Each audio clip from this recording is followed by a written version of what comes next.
चलिए, नमस्कार साथियों, आप सभी का स्वागत है आज की क्लास में। और आज की क्लास में हम लोग डिस्कस करेंगे सेट नंबर 29 टेक्नीशियन का सेट नंबर 29। तो सेट नंबर 29 के क्वेश्चंस को हम लोग देखने की कोशिश करेंगे। पहला सवाल आपका जो 12 नंबर सवाल मैथ्स का था, 12 नंबर सवाल आपका मैथ्स का था और हम लोग देखेंगे, आराम से इसमें देखने की कोशिश करेंगे। तो फटाफट सभी लोग आज की क्लास को शेयर कर देंगे और लाइक भी कर देंगे। तो ये पहला सवाल आपके स्क्रीन पे था, ये पहला सवाल आपके स्क्रीन पे है।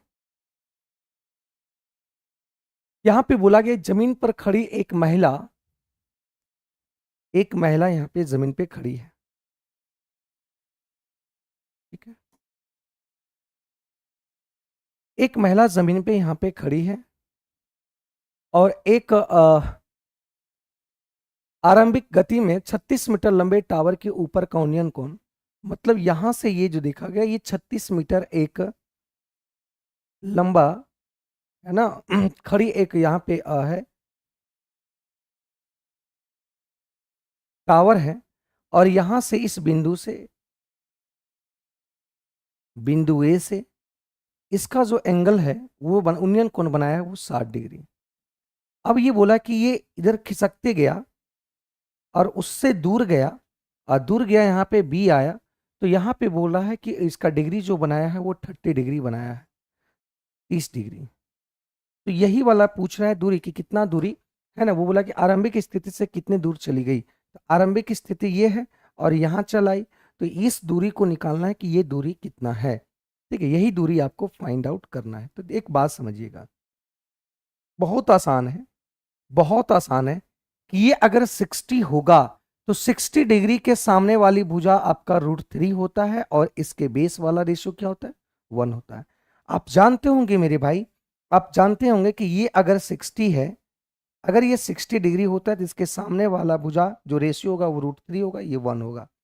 अगर ये 30 होगा, है ना, ये अगर 30 होगा तो इसके सामने वाले छोटी भुजा 1 होगा और ये आपका √3 होगा। और ये अगर 45 होगा तो ये 45 होगा, तो ये 1 और ये 1 होगा, ठीक है। तो यहां से देखने को मिला कि ये √3 और ये 1 है। अगर ये 30 है, 30 है तो ये पूरा नीचे वाला आपका क्या हो जाएगा, √3 हो जाएगा और ये 1 होगा।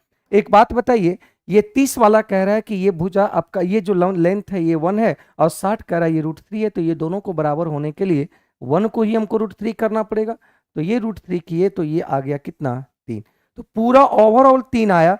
तो 3 पूरा पूरे 3 आया तो ये आपका 2 आएगा क्योंकि ये 1 है, ठीक है। तो यहां से एक बात बताइए, √3 यूनिट बराबर दे रखा है आपका 36, √3 यूनिट बराबर दे रखा है 36। निकालना है 2 यूनिट का तो 2 गुना कर देंगे। ये वाला निकालना है तो 2 यूनिट जब पीछे भागा तो ये आरंभिक बिंदु से यहां पहुंची है, तो 2 यूनिट आपके दूरी तक कवर किया गया है। इसी को कंजुगेट मल्टीप्लाई कर देंगे तो यहां देखिए √3 इंटू √3 3, तो ये 12 से कट जाएगा और 12 दूनी 24, √3 इसका आंसर आ गया, है ना, मीटर में इसका आंसर आ गया।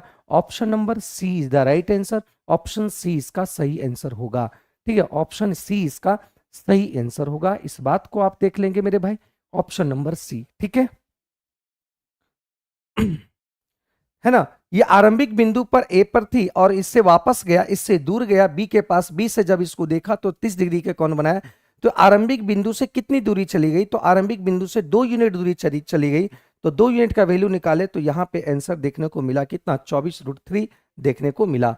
अगले सवाल की अगर बात करते हैं तो जेरेमी अपने पिता से 26 वर्ष छोटा है ना। जेरेमी जो है अपने फादर से कितना, 26 वर्ष छोटा है। अगर ये एक्स है तो ये x माइनस कितना है, 26 होगा।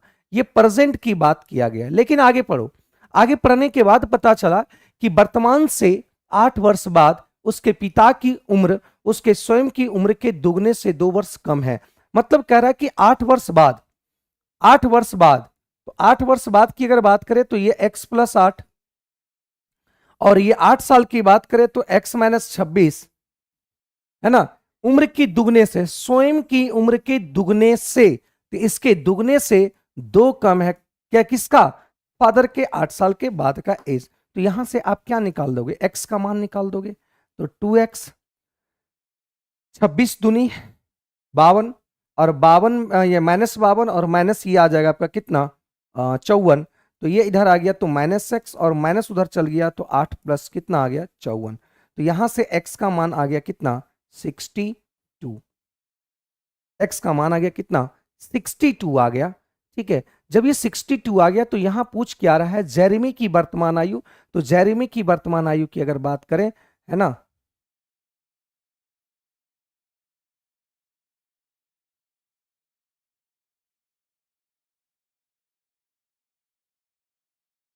तो जेरेमी की वर्तमान आयु x माइनस 26, यहां पे दिया है 62, 62 में से 26 चला गया तो ये आ गया। एक बार देख लो फिर से। ठीक है, यहां तक क्लियर है? यहां तक एक मिनट।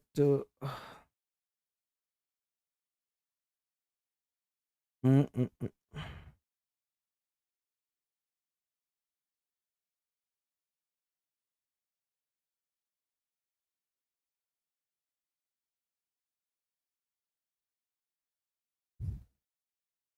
जेरेमी अपने पिता से 26 वर्ष छोटा है। पूछ किसका रहा है?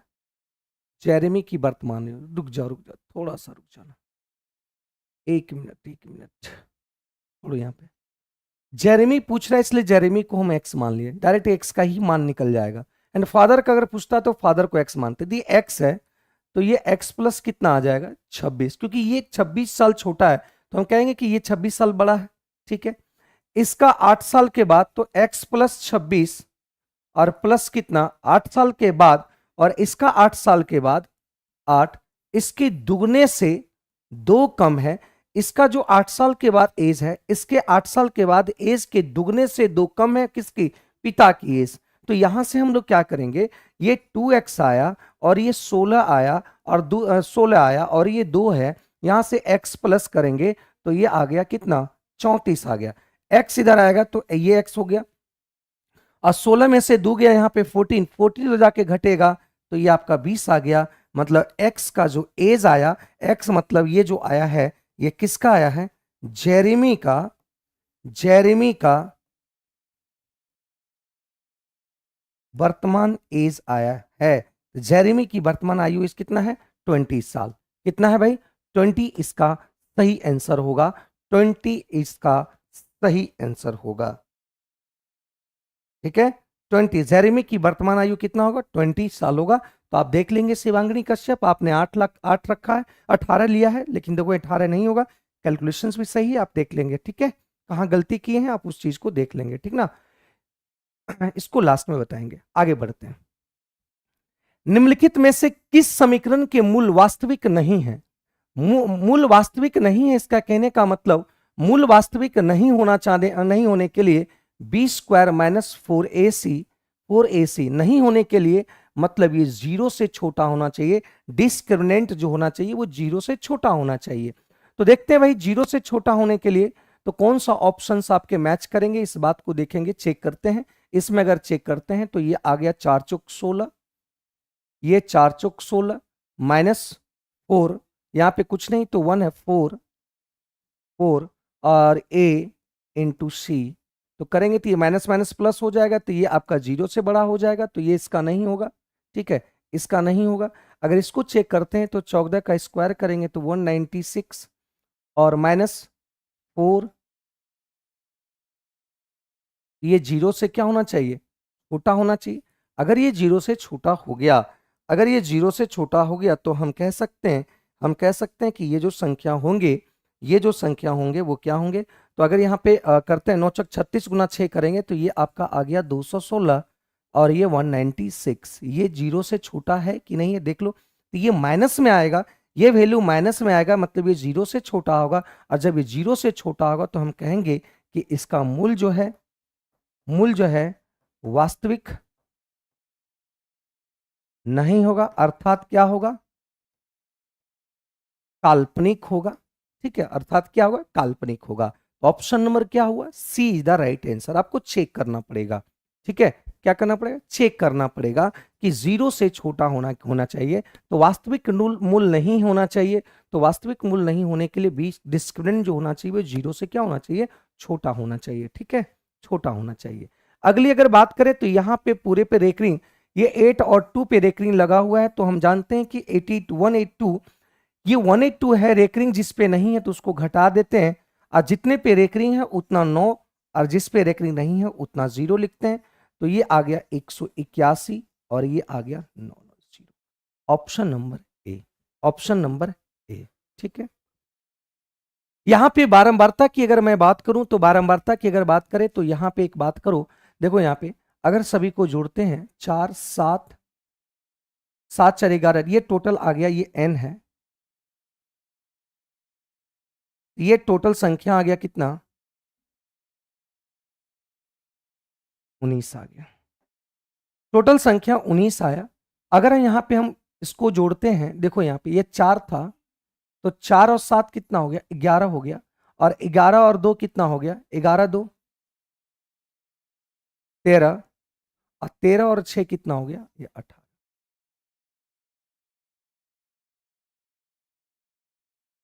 ठीक है। अब एक बात समझिएगा, यहाँ पे एक बात समझिएगा, एक बात समझिए कि यहाँ पे n का जो मान आया है ये आया है इतना। तो माध्यिका की माध्यिका को निकालने की अगर बात करें तो माध्यिका जो होगा, इस बात को थोड़ा सा ध्यान देना, जिक्र करना कि माध्यिका जो होता है मेरे भाई, माध्यिका जो होता है, इस बात को समझेंगे, ये होता है n, ये अगर ऑड है, ऑड है, तो यहाँ पे n+1 का आधा होगा। तो यहाँ पे n का वैल्यू आया 19, 19 और 1 20, 20 को जब आधा करेंगे, है ना, तो ये आ जाएगा 10वां टर्म, है ना, ये क्या आ जाएगा, 10वां। तो 10वां जो यहाँ पे 10वां जो होगा, एक बात बताइए, 4 के बाद 11वां आया है, तो 4 के बाद ये टर्म आएगा, तो 4 के बाद जो भी होगा, चौथा तक टर्म आपका ये वाला हो जाएगा, लेकिन चौथा के बाद 11वां टर्म तक, 5वां 6वां 7वां 8वां 9वां 10वां 11वां तक, तो ये वाला आएगा। तो इसका जो अंक है वो कितना है, 40 है। तो आंसर आ गया कितना, 40 इसका सही आंसर होगा, 40 इसका सही आंसर होगा। ये 10वां टर्म आया, तो 4 के बाद देखने को मिला, कम्युलेटिव फ्रीक्वेंसी इसको निकाले, 4 11 13, तो यहाँ पे देखा कि 10वां के बाद जो आएगा 5वां 6वां 7वां इसी में आएगा 11 तक, फिर 11 के बाद जो आएगा इसमें आएगा, और 13 के बाद जो आएगा इसमें आएगा, तो 11वां 10वां टर्म आया, तो 10वां टर्म इसमें मौजूद है, तो इसका वैल्यू आ गया कितना, 40 इसका सही उत्तर होगा। ठीक है। बहुत बेहतरीन बेहतरीन सवाल दिया गया है। इस अगले सवाल को देखना, सुरभि ने 3 योजनाएं ए बी सी में कुल मिलाकर इतना रुपया इन्वेस्ट किया। तो कुल मिलाकर इतना इन्वेस्ट किया है 47,704 इन्वेस्ट, 40 इन्वेस्ट किया है।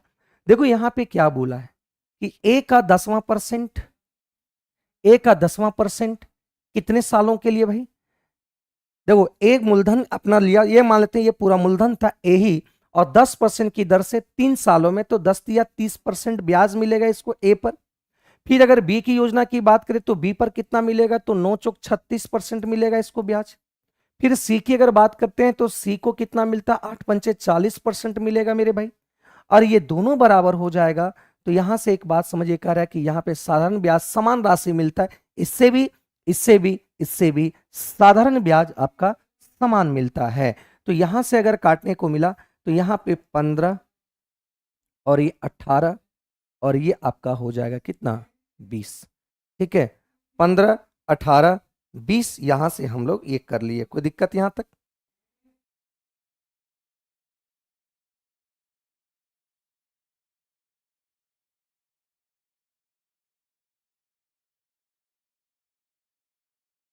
ठीक है। अब यहां देखो, तो यहां से अब देखने को मिला है, तो यहां पे क्या करेंगे, ए का रेशियो निकालना है और बी का रेशियो निकालना है और सी का रेशियो निकालना है। ए और बी का रेशियो कैसे निकलता है मेरे भाई, इस बात को ध्यान रखना। अगर ए को निकालना है, जब इस तरीके से मल्टीप्लाई में और बराबर के चिन्ह में दिया होता है, तो ए का निकालना है, ए को छोड़ देना है, बी का गुणांक और सी के गुणांक को मल्टीप्लाई कर देना है, तो 18 गुना 20 लिख दिए, यहाँ पे कट जाएगा बाद। फिर इसको बी को निकालना है, तो बी को इग्नोर करेंगे, और ए और सी का जो मल्टीप्लाई है 20 × 15 इसका रेशियो हो जाएगा। अगर सी का निकालना है, अगर ये बराबर के चिन्ह में सिंबल में दिया हुआ है तो, और गुणांक में है, तो सी को निकालना है, तो 18 गुना कितना करेंगे, 15 करेंगे। तो यहां से देखिए 5 से काटेंगे 5 दिया, 5 से काटेंगे 5 दिया, और ये 4। देखिए 3 से काटें 3 इकाई, 3 इकाई, 3 छक 18। ठीक है। देखिए यहां से कटेगा, यहां से कटेगा, 2 से 3 दूनी 10 दूनी और ये कटेगा 9। यहां आ गया 9 रेशियो और यहां आ गया 10 और यहां आ गया कितना 12। तो यहां से देखने को मिला कि ये जो एबीसी को हम क्या माने हुए हैं, एबीसी को मूलधन माने हुए और मूलधन का यहाँ पे रेशियो देखा गया 12 10 9 आया। तो 12 10 आपका हो जाएगा 22 और 22 और 9 हो जाएगा कितना 31। और यही 31 यूनिट बराबर दे रखा है कितना, यही 31 यूनिट बराबर दे रखा है कितना 47,000, इतना दे रखा है। तो निकालना किसको है मेरे भाई, निकालना किसको है, इस चीजों को देखना, निकालना किसको है। तो निकालना है आपको, कह रहा है कि योजना सी और योजना ए में निवेश की गई राशि का अंतर निकालना है। तो सी में 9 है और ए में आपका इतना है, तो ये दोनों का अंतर निकालना है। तो यहाँ पे 3 गुना कर देंगे, तो 3 गुना करेंगे तो यहाँ पे आंसर आ जाएगा। तो आप इसको सॉल्व कर लेना मेरे भाई। तो ये सॉल्व करने के बाद जो आंसर आएगा उसमें आप देख लेना, तो ये आंसर आएगा तो आप सॉल्व कर लेंगे इसको, ठीक है। ये सॉल्व करने का आपका काम है, आप इसको सॉल्व कर लेंगे, ठीक है ना। आगे बढ़ते हैं अगले सवाल पे और अगले सवाल को हम लोग देखने की कोशिश करते हैं, ठीक है। चलिए, यहां पे बोला है धातु का एक आयताकार चादर है, धातु का एक आयताकार चादर था जो दिया हुआ है ये 28 और ये दिया हुआ है 16। क्या किया गया है, यहां इस बात को आयाम वाली है मतलब ये भुजा वाली, क्या किया गया इस बात को सुनना, इसके हर कोने पर एक वर्ग प्रकार इस प्रकार काटा गया है कि एक खुला बॉक्स बनाया जा सके, है ना, काटा। यदि वर्ग की लंबाई 3 मीटर है, मतलब क्या किया गया है, यहां से 3 और यहां से 3 इस तरीके से आपको क्या किया, कट कर दिया गया है। फिर इसी तरीके से यहां पे कट किया गया है, इसी तरीके से यहां पे कट किया गया है और इसी तरीके से यहां पे कट किया गया है। अब ये कट करने के बाद क्या किया, कट करने के बाद क्या किया, ये कट हो गया, है ना, ये कट हो गया। अब कट करने के बाद इसको क्या किया है देख लो, ये कट हो गया,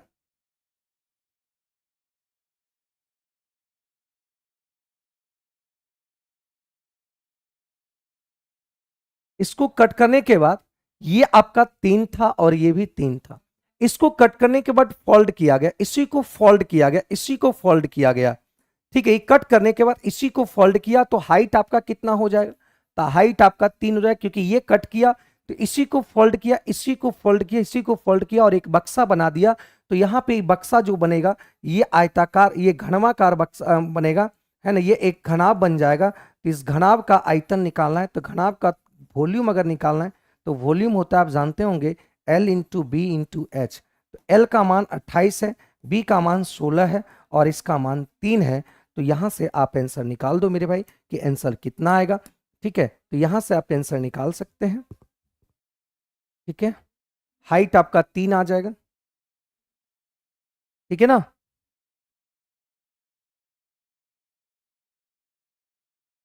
एक मिनट यहाँ पे, एक मिनट कम हो जाएगा, चौड़ाई इसका हो जाएगा कितना, और इधर से भी फोल्ड होगा, सॉरी सॉरी सॉरी, इधर से भी ये फोल्ड होगा। तो यहाँ पे एक बात समझिए, ये टोटल लेंथ यहां से यहां पे 16 था, लेकिन यहां से ही फोल्ड हुआ ही कट गया, तो यहीं पे यही लेंथ आपका बनेगा, तो यही लेंथ।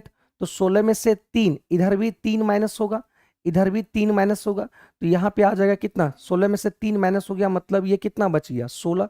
क्योंकि आपका जो बनेगा ये फोल्ड यहां से होगा, ये फोल्ड यहां से होगा और इस तरीके से यहाँ पे फोल्ड होगा, तो आपकी चौड़ाई तो इतना ही रहेगा। तो ये 28 था, तो यहां से इधर 3 कम कर दीजिए और फिर इधर 3 कम कर दीजिए, तो ये जो लेंथ होगा, तो ये लेंथ कितना होगा, तो 6 कम हो गया, मतलब ये 22 हो गया। तो यहां से लेंथ आपका कितना हो गया 22 और ये 16 में से यहाँ क्या बचा 10 और हाइट कितना हो गया 3, ठीक है। तो ये आ गया कितना, ठीक है, ये 20 का आंसर हो जाएगा, 20 का आंसर हो जाएगा, ठीक है। 22 गुना 10 गुना 3, ठीक है, 660 इसका आंसर हो जाएगा, बहुत बढ़िया। तो यहाँ पे क्यों होगा, क्योंकि यहाँ पे भी 3 कम हुआ, यहाँ पे भी 3 कम हुआ, तो लेंथ आपके पास बचा कितना है 16 में 10 ही लेंथ बचा हुआ चौड़ाई, और यहाँ इसका जो लंबाई है टोटल आपका 28 था, 3 इधर से कट हो गया, 3 इधर से कट गया, फोल्ड हुआ है, तो यहाँ पे भी लेंथ आपका कितना बच गया 22। तो यहाँ पे L बचा है आपका 22 और B बचा है कितना 16, तो गुना कर देंगे, ठीक है शिवांगनी। चलिए आगे बढ़ते हैं। यहां देखिए क्या बोला गया है, किसी प्रायोगिक क्षेत्र में एक निश्चित जीवाणु की संख्या पहले वर्ष में 10% बढ़ा। तो मान लेते हैं कि यहाँ पे x था, पहले साल 10% बढ़ा, तो 10% बढ़ा, इसका मतलब कितना हुआ कि 110 बटा कितना 100। दूसरे वर्ष में 8% बढ़ा, तो दूसरे वर्ष में 8% बढ़ा, तो 108 बटा कितना हो गया 100। अब तीसरे वर्ष 10% घट गया, मतलब ये 90 बटा कितना 100।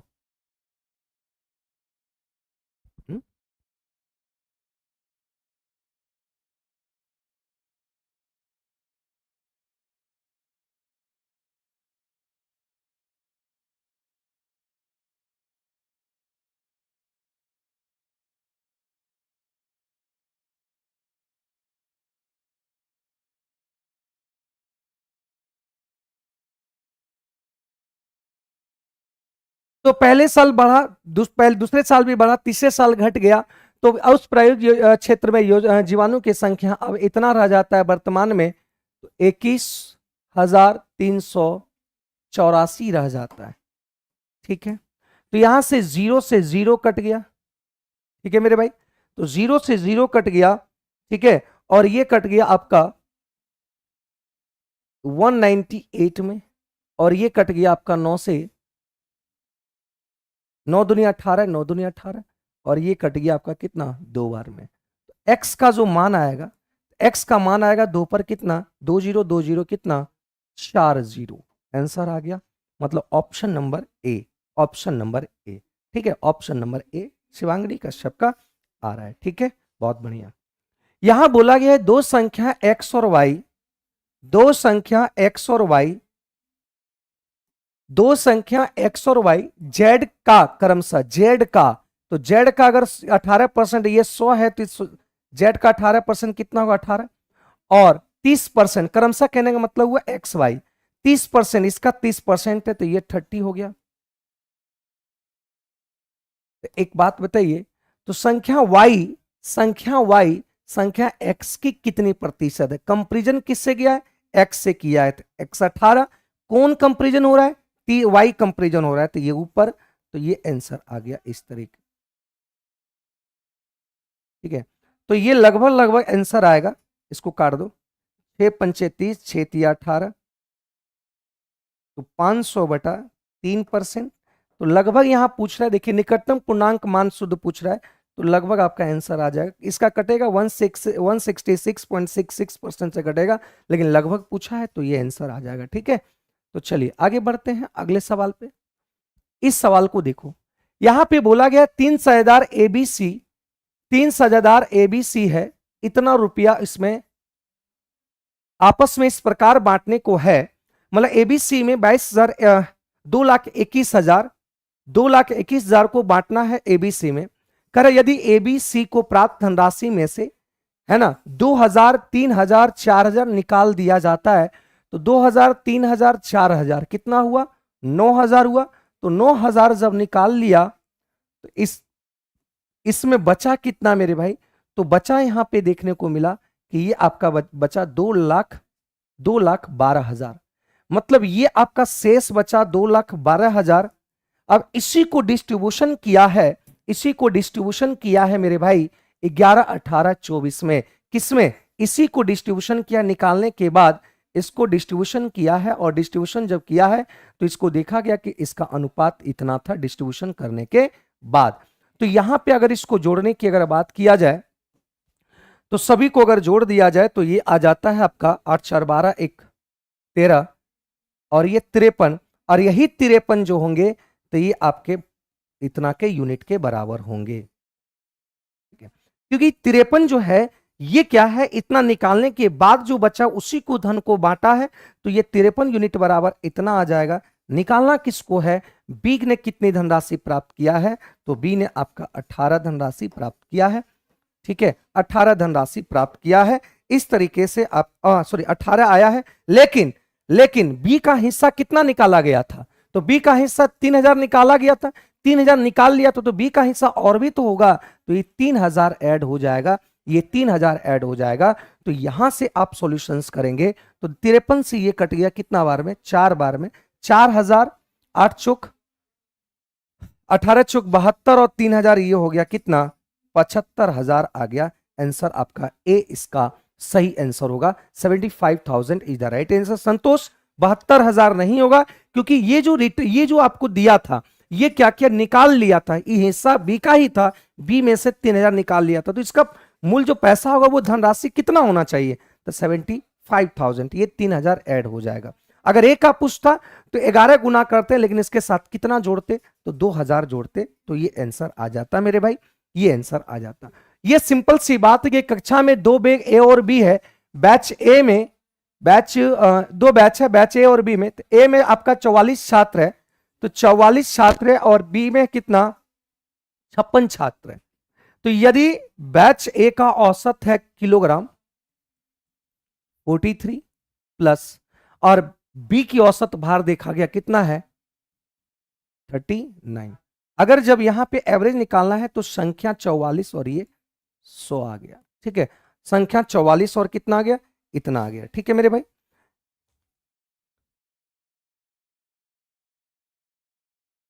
अगर इसको गुना करते हैं तो 4 तिया 12, 4 तिया 12, 4 तिया 12, 1 13, 4 चौक 16 और 4 चौक 16, 1 76, तो ये आ गया 892 प्लस, है ना, 892 प्लस। अगर ये 56 को 4 से गुना कर दिया जाता है तो 24, 24 9 चौक 54, 21 5 तिया 15, 2100 आपका 84 आ जाता है ये टोटल, और बटा कितना हो गया, ये 100 हो गया, ठीक है। तो इसको सभी को जोड़ा जाए तो ये 6, ठीक है, 9 8 17, तो ये आ जाएगा 4076, और इसको जब इसको डिवाइड करेंगे तो ये आ जाएगा 40.76 is the right answer. Option number b, option number b, इसको भी देख लेंगे, ऑप्शन नंबर बी। ये आपका एवरेज का सवाल था, ठीक है, ये भी बहुत बेहतरीन था। अगला सवाल देखने को मिल, यहां पे देखिए सवाल को कह रहा है कि ब्याज की गणना वार्षिक चक्रवृद्धि ब्याज के आधार पर किए जाने पर किसी निश्चित धनराशि पर 2.2/3 वर्ष के लिए 15% वार्षिक दर पर चक्रवृद्धि ब्याज इतना आता है। तो एक बात बताइए, रेट आपका कितना दिया है 15%, और रेट जब 15% दिया है तो इसको लिख सकते हैं 3/20, मतलब मूलधन आपका 20 था, हो गया कितना 3 ब्याज दिया तो ये हो गया 23। ये अमाउंट चक्रवृद्धि ब्याज का, चक्रवृद्धि ब्याज को अगर बनाना है तो रेशियो से बेहतर कोई मेथड नहीं होता है।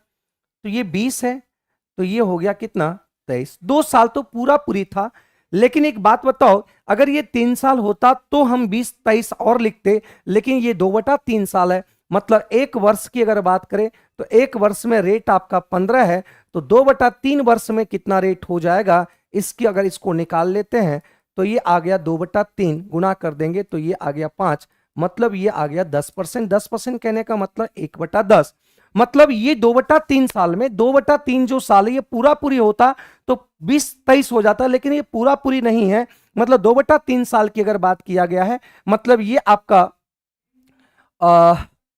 ये 8 महीने का है, तो 8 महीने में 10% ही 10% ही आपका लगेगा, तो 10% को 10 से कितना 11, वहां पे हम निकाल दिए, इस बात को ध्यान रखना, वहां पे हमने निकाल के रखा है, ठीक है। तो यहां से जब गुना करेंगे तो ये आ जाएगा कितना 4000, और ये गुना करेंगे तो 23 गुना 23 हो जाएगा 529, ठीक है। 23 गुना 23 529 गुना 11 करेंगे तो ये आपका आ जाएगा इतना। तो यहां पे देखिए ये आपका जो ब्याज है ये चक्रवृद्धि ब्याज है, तो यहां पे देखिए चक्रवृद्धि ब्याज कितना मिल रहा है, तो 18 और 19 चक्रवृद्धि ब्याज मिला, इतना यूनिट बराबर दे रखा है कितना, और निकालना किसको है, मूलधन निकालना है, तो मूलधन आपका यहाँ पे कितना है 4,000। तो यहाँ पे देखिए मूलधन आपका पूर्ण संख्या में, मतलब ये कटेगा तो 18 पच्चे 90 और 19 पंचे 95, तो ये 5 बार में कट गया, तो 5 चौक 20, मतलब यहाँ पे आपको देखने को मिला कि 20,000 इसका सही आंसर है, 20,000 इसका सही आंसर है, ठीक है, 20,000 इसका सही आंसर है, मतलब 35 का आपका ए आ रहा है। बहुत बढ़िया शिवांगनी, बहुत बढ़िया। चलिए आगे बढ़ते हैं अगले सवाल पे। ये सवाल थोड़ा सा कैलकुलेटिव है, इस सवाल को देखो, कैलकुलेटिव है। करा एक नाव 45 मिनट में जल प्रवाह की विपरीत दिशा, जल प्रवाह के विपरीत दिशा में तो जल प्रवाह के जब विपरीत दिशा में जाएगा 5 किलोमीटर, तो एक बात बताइए 5 किलोमीटर विपरीत दिशा में जाएगा तो अपोजिट डायरेक्शन में नाव की चाल x है और धारा की चाल y है, तो घट जाएगा। फिर जल प्रवाह के दिशा में 7.5 किलोमीटर मतलब 7.5 किलोमीटर अगर चलेगा दिशा में तो ये जुट जाएगा और समय लेगा कितना 45 मिनट। 45 के कहने का मतलब 15 तिया 45 और 15 चौका 60, ये घंटा में आ गया, क्योंकि 45 बटा अगर 60 इसको घंटा में चेंज करें 60 से डिवाइड करेंगे तो ये 3/4 आ जाएगा। ठीक है, अब यहां से एक काम करते हैं, यहां पे हम दुगना गुना कर देते हैं। क्यों दुगना गुना किए? क्योंकि ये पॉइंट में था, ये पॉइंट खत्म हो जाएंगे, तो ये आ जाएगा 10 बटा,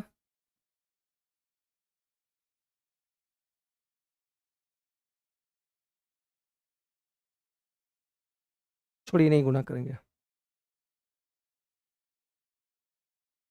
जल प्रवाह की दिशा में नहीं गुना करना ही पड़ेगा क्योंकि जल प्रवाह, ठीक है रहने दो, इसको करना ही पड़ेगा x माइनस वाई, और ये आ गया कितना 15 x प्लस वाई, और ये आ गया 3/2 क्योंकि 2 कट जाएगा। तो चाहे ये लिखो चाहे ये लिखो, दोनों बात क्या है बराबर है, दोनों बात क्या है बराबर है। अब आगे बात करो, यहां पे अगली बात करो कि 25 मिनट में जल प्रवाह की दिशा में, जल प्रवाह की दिशा में मतलब ये डाउन स्ट्रीम ये लिख रहे हैं तो अप स्ट्रीम ये लिख रहे हैं, तो डाउन स्ट्रीम के नीचे डाउन स्ट्रीम लिखो मतलब जल की दिशा में, तो जल की दिशा में मतलब ये 5 बटा कितना, जल प्रवाह की दिशा में 5 किलोमीटर। ठीक है, ठीक है, ठीक है, और यहां पे आ जाएगा कितना इसके 2.5 किलोमीटर, और यहां क्या आ जाएगा x माइनस वाई। तो ये समय कितना लग रहा है 25, 5 और ये 12 पंचे। ठीक है, कोई दिक्कत यहां तक? देख लो,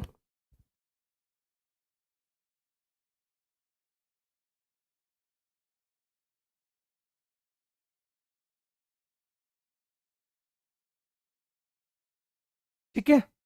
अब देखो यहां से अब क्या कर सकते हैं, हमको चाहिए देखिए जल प्रवाह के विपरीत दिशा में 12 किलोमीटर, तो ये 12 किलोमीटर x माइनस वाई, अगर x माइनस वाई का मान निकल जाता है तो हम x माई का मान यहां रख देंगे, तो आंसर आपके मिनट में आ जाएगा या घंटा में जो भी आएगा आ जाएगा। तो हम लोग क्या करते हैं यहाँ पे, हमको निकालना है तो ये वाला हम लोग क्या करते हैं, इसको 3 से गुना करते, देखिए पे इसको अगर हम 3 से गुना करते हैं, ये भी 3 से गुना होगा, ये भी 3 से गुना होगा, तो यहां पे देखिए 5 तिया 15, 5 तिया 15, ये कट जाएगा ये घट जाएगा। एक मिनट काटना है, चलिए रहने देते हैं, कोई दिक्कत नहीं। ये कट गया, माइनस माइनस, ये आपका हो गया कितना 4। तो यहां से देखने को मिला, एक मिनट, यहां पे हमको x माइनस वाई का मान निकालता है, डायरेक्ट x माइनस वाई वाले को ही कट करते हैं, इसको छोड़ देते हैं, प्लस वाले को कट करते हैं, प्लस वाले को कट करना है, प्लस वाले को कट करना है, इसको क्या करना है आपको रखना है, तो यहां पे इसको बराबर करना है। ठीक है, तो यहां पे एक काम करते हैं, यहां 3 गुना करेंगे, 5 तिया 15, यहां भी 3 गुना करेंगे, यहां भी 3 गुना करेंगे, ठीक तो लिखे थे, ये वाला कट हो गया और ये आपका आ गया 4, तो 3/4, 3/2, और यहां से माइनस करेंगे तो ये 5/4 आया, तो इसका एलसीएम लेंगे तो ये 4 आया, 2 दूनी तो 3 दूनी 6, 4 एक है तो ये 5, मतलब 1 बटा कितना आया 4 आया, इस सॉल्यूशंस कर कर। यहां पे देखने को मिला 10 था, ये आपका आ गया कितना 7.5, तो ये आ गया आपका कितना 7.5, मतलब ये 2.5 आया, और ये x माइनस वाई आ गया, x माइनस वाई इधर सॉल्यूशन किए तो ये कितना है 1/4 आया। तो यहां से देखने को मिला कि x माइनस वाई, ये आ गया 25 का 100, मतलब x माइनस वाई आ गया कितना 10, और ये 10 आया, बस यहाँ पे 10 रख देंगे, तो 12/10 अगर रखते हैं तो मिनट में निकालना, ये घंटा में आ जाएगा, तो मिनट में निकालने के लिए 12/10 गुना 60 कर देंगे, तो 12 छक 72, ये आ जाएगा मिनट में, तो आंसर आ गया ऑप्शन ए। ये कैलकुलेटिव, थोड़ा सा कैलकुलेटिव है, तो इस कैलकुलेशन को आप देखना, थोड़ा सा कैलकुलेटिव और लिखने में जो समय लगेगा, लेकिन सॉल्व करने में ज्यादा समय इसमें नहीं लगेगा, सॉल्व करने में ज्यादा समय इसमें नहीं लगेगा। देखो यहां पे कह रहा है कुल बेचा गया कितना, 50,000। ये इस टाइप के क्वेश्चंस में पूरा देखने की कोई जरूरत नहीं है। ये 50,000 जो है ये पूरा बेचा गया, मतलब ये पूरा कहने का मतलब ये पूरा गोला, मतलब ये 100%।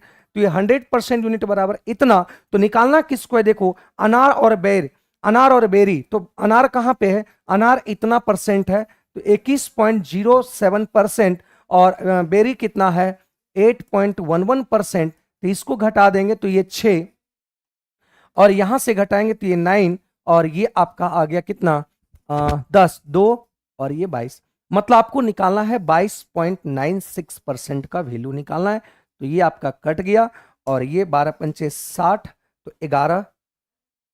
तो देख लेना है कितना आ जाएगा, मल्टीप्लाई करके आप बता देना मेरे भाई, 11,000, क्योंकि ये 5 दूनी 10, 12 में थी 22 पंचे 110, 110 से थोड़ा सा ज्यादा, तो एक ही ऑप्शन बी होंगे, तो ये आंसर आ जाएगा। ठीक है, मतलब यहां देखिए 12 पंचे 22 पंचे 110, मतलब 0.96 है, थोड़ा सा 110 से 110 से ज्यादा, तो यहाँ 110 से ज्यादा, मतलब ये आंसर एक ही ऑप्शन से 110 से ज्यादा, तो ये आंसर आ जाएगा। ठीक है, तो ये इसका आंसर आ गया। ठीक है मेरे भाई, तो इसमें ज्यादा समय लगने की बात नहीं है। अब देखो यहां पे n+18 व्यक्ति, तो n+18 व्यक्ति जिसमें से प्रत्येक हर दिन इतना घंटा काम करते हैं और 20 दिन प्रतिदिन काम करते हैं, तो 48% काम पूरा हुआ, 48% काम को पूरा किया।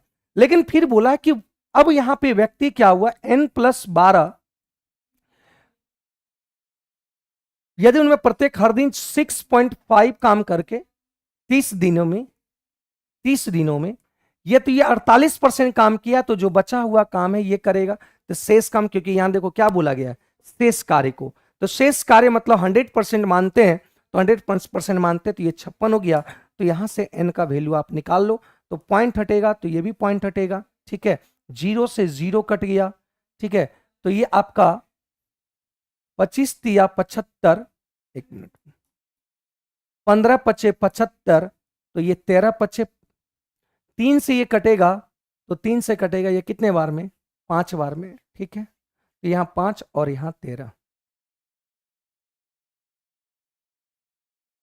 ठीक है, तो यहां से 8 से काटेंगे तो ये 8×6 = 48, ये काटेंगे तो 8×7 कितना 56। ठीक है, तो यहां से एक बात समझो, एक बात समझो, इसको गुणा करेंगे, यहां से एक और देखिए 2 है, तो ये आपको 3 कट गया, और कुछ कटेगा,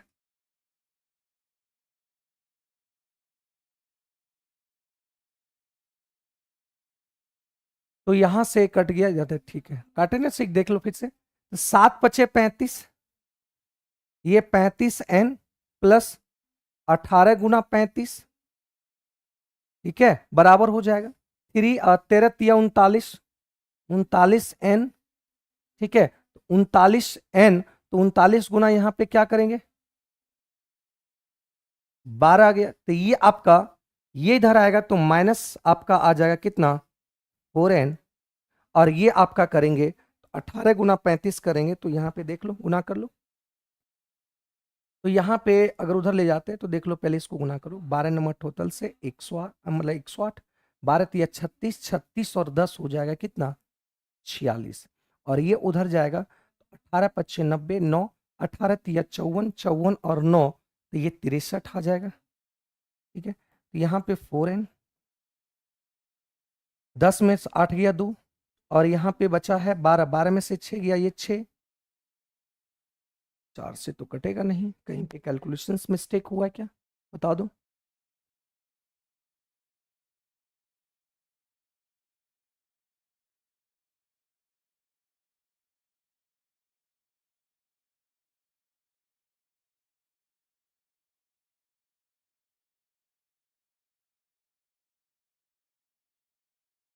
हाँ देखिए यहाँ पे गलती कर दी थी, यहाँ पे 48 है, तो यहाँ पे आपका 52 होना चाहिए, गलती वहां कर दी है, तो यहाँ पे देखो n+18,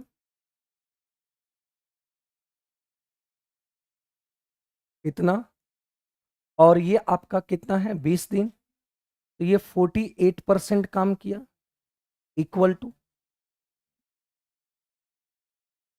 अब यहाँ पे n प्लस कितना आया 12 यहाँ पे, और इंटू कितना 6.5 इंटू कितना 30 दिन बटा कितना, ये 48 था तो यहाँ 52 होना चाहिए, दोनों मिलकर 100% होना चाहिए, लेकिन यहाँ पे हम 56 लिख दिए, तो इसी वजह से कैलकुलेशन गलत हो गया था। पॉइंट हटाएंगे, पॉइंट हटाएंगे, ठीक है। तो ये देखो 0 से कट गया 0, 13 चौका 52 और 13 पचे 65, देखो 5 तिया 15, 15 पचे 75, ठीक है। यहां तक ये 5 तिया 15, 15 पचे 75, ठीक है, और ये कट जाएगा आपका 12 चौक 48, ठीक है। तो यहां पे देखिए 5n और 18 पचे 90, और ये कट गया आपका 6 बार में, इक्वल टू 6n और 12 छक 72, यहां पे आ गया n और ये उधर चल गया तो ये आ गया कितना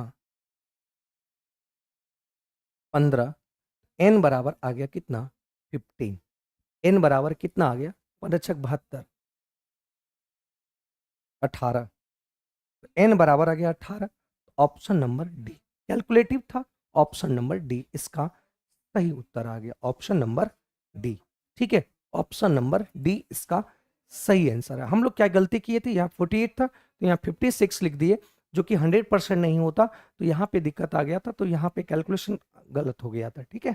अब एक बात बताइए, एक शंक्वाकार तंबू की त्रिज्या 7 सेंटीमीटर है, ऊर्ध्वाधर आपका ऊंचाई 24 सेंटीमीटर है, तो यहाँ पे बोला गया कि एक शंक्वाकार ये दिया हुआ था,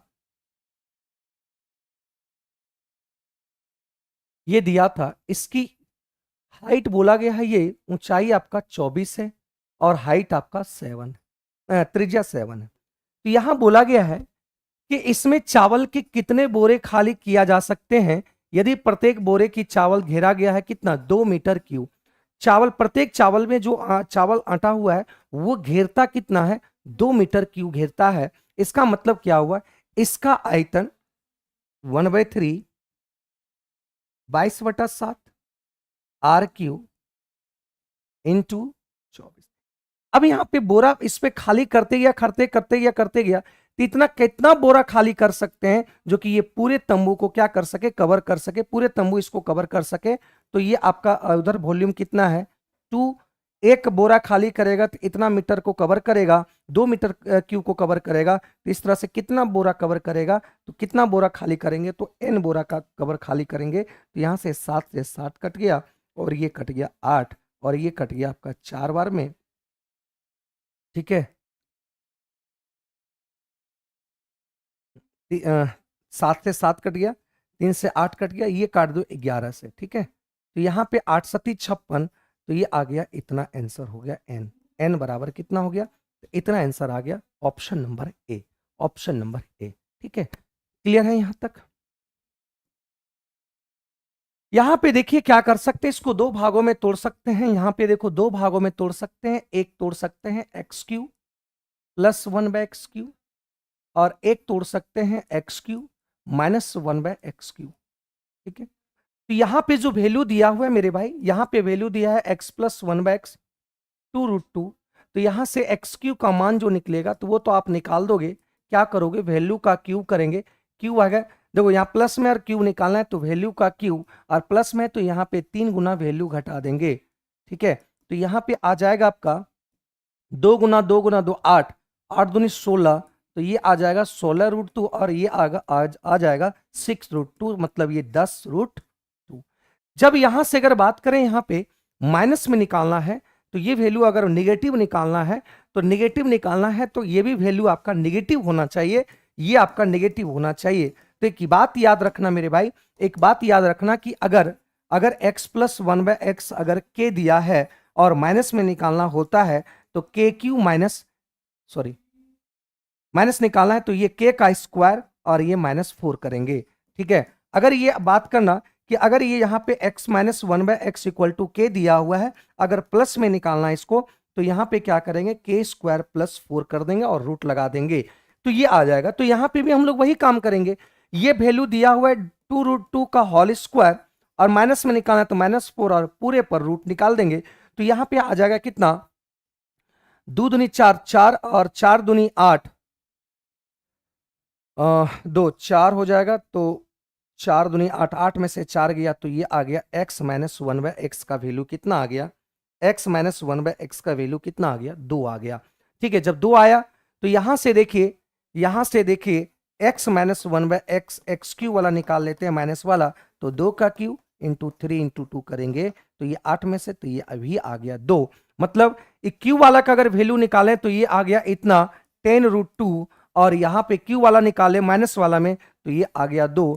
तो 10 दूना 20√2, मतलब ऑप्शन नंबर 20√2।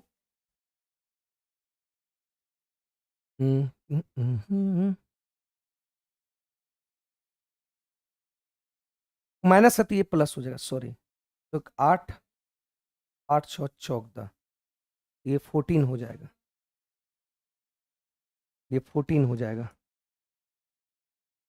तो 14 हो जाएगा तो 140√2 आएगा, 140√2 सी आंसर आ जाएगा। ठीक है,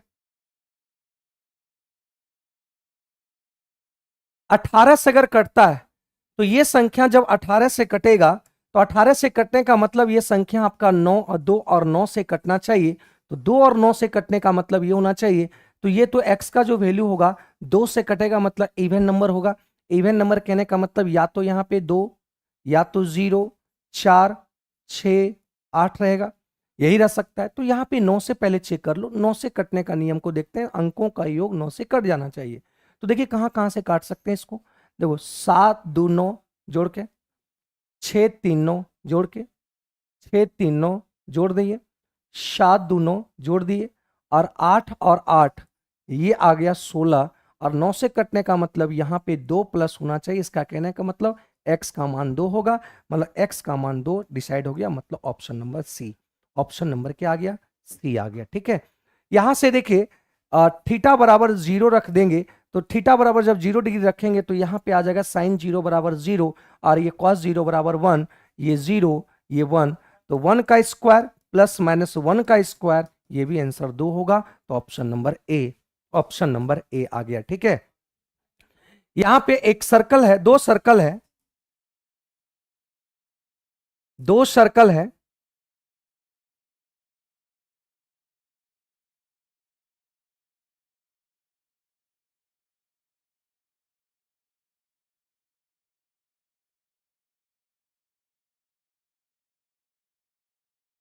ठीक है, दो सर्कल है इस तरीके से,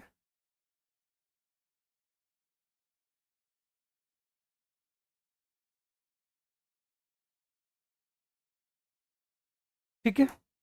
अब ये दो सर्कल दिया हुआ है, अब दो सर्कल दिया हुआ है, तो यहां कह रहा है कि समान त्रिज्या है। त्रिज्या जो है यहां से मान लीजिए आपका ये है त्रिज्या, यहां से और यहां से समान है, मतलब ये 6 और ये 6। अब यहां बोला गया P और Q जो है तो एक दूसरे को क्या कर रहा है, प्रतिच्छेद कर रहा है, एक दूसरे को प्रतिच्छेद कर रहा है।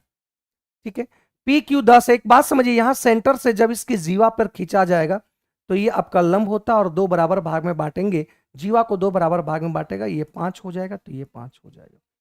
एक बात बताइए, ये 6 ये 5, तो ये वाला आपका जो वैल्यू होगा यहां से यहां तक की जो दूरी होगी, तो ये कितना होगा, तो ये आपका 6 छक 36, 5 पचे 25, तो ये आपका 11 होगा, और ये भी आपका कितना होगा, ये भी √11 होगा। तो यहां से अगर ओ से ओ डैश निकालना है, तो ओ से ओ डैश मतलब केंद्रों के बीच की दूरी निकालना है, तो ये आ जाएगा √11 प्लस √11, तो ये आ गया 2√11 centimetre. Option number A, option number ए। ठीक है, ऑप्शन नंबर ए क्लियर है, समझे बात को, ऑप्शन नंबर क्लियर है। आगे बढ़ते हैं, यहां बोला गया है कि ए जो है अनुक्रमानुपाती है किसका, B+18 का। अब जानते हैं ये आपका रेशो का क्वेश्चन है, तो यहां पे अनुक्रमानुपाती, तो इसके बदले में हम बराबर और के लिखते हैं।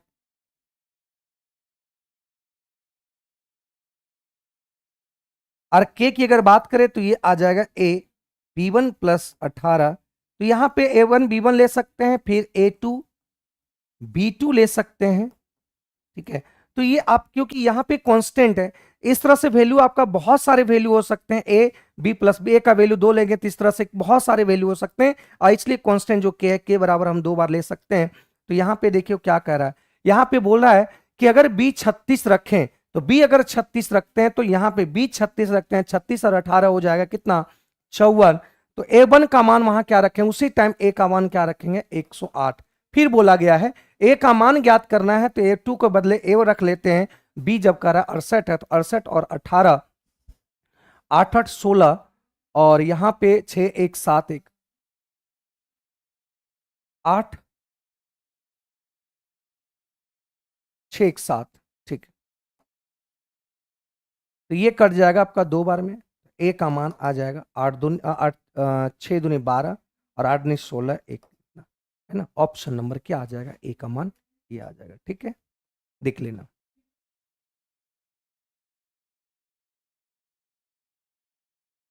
यहां पे बोला गया कि एक व्यक्ति अपनी कार को 24 किलोमीटर तक 48 किलोमीटर प्रति घंटे की चाल से जाता है। 24 किलोमीटर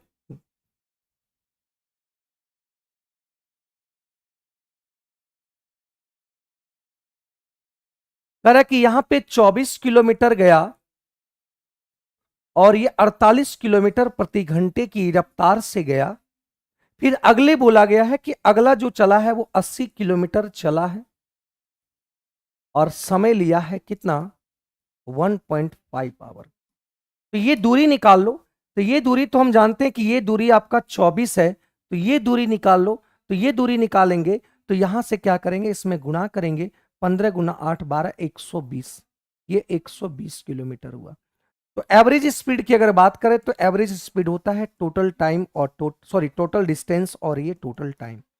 तो टोटल डिस्टेंस की अगर बात करें तो 120 और 24, तो ये आ गया 144। टोटल टाइम की अगर बात करें तो ये टाइम आपका समय कितना लगेगा, हाफ 0.5 आवर, और यहां समय लिया 1.5, तो 1.5 प्लस 0.5 करेंगे तो ये 144, और यहां पे आ गया 2, तो ये आ गया 72 kilometre per hour. Average speed निकाल लें तो ये आंसर आ गया 72।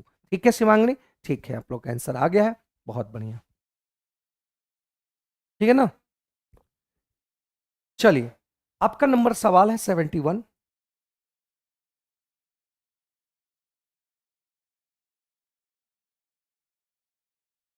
यहां पे भाग भाग एक एक प्रश्न का हल करते समय सुहास ने गलती से भाज्य के रूप में एक संख्या ले ली जो मूल भाज्य से 10% कम था। उसने गलती से भाजक के रूप में एक संख्या भी ले ली जो मूल भाजक से 120% कम था। यदि भाग के मूल प्रश्न का सही भागफल 24 था और शेष इतना था तो आपको निकालना है। तो हम जानते हैं भाज्य बराबर भाजक गुना भागफल जोड़ शेष होते हैं, शेषफल। हम लोग क्या करेंगे, इस बात को देखना, हम क्या करते हैं कि एक भाज यहां लिया गलती से, तो मूल भाज मान लेते हैं कि मूल्य भाज क्या होगा, कुछ भाज मान लेते हैं, मूल्य भाज आपका डी है, और मूल भाजक मान लेते हैं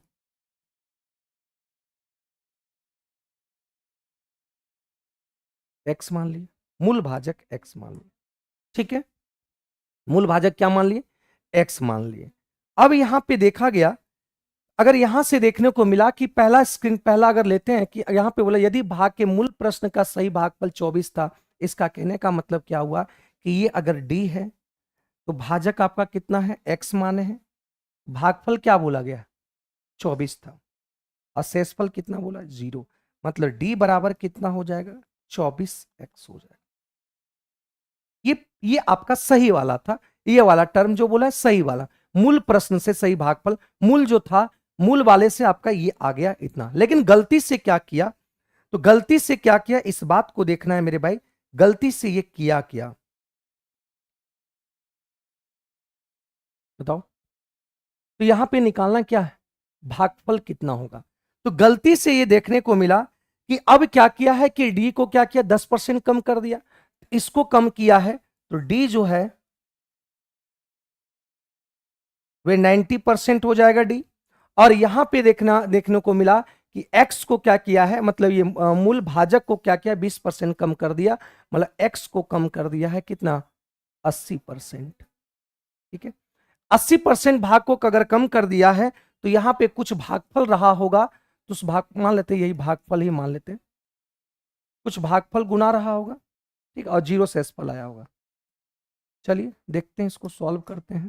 तो यहां से क्या करते हैं, 100 से 100 कट गया, ये से ये कट गया, तो यहां आ गया 9d, और ये आ गया 8x, और इनटू क्या आ गया,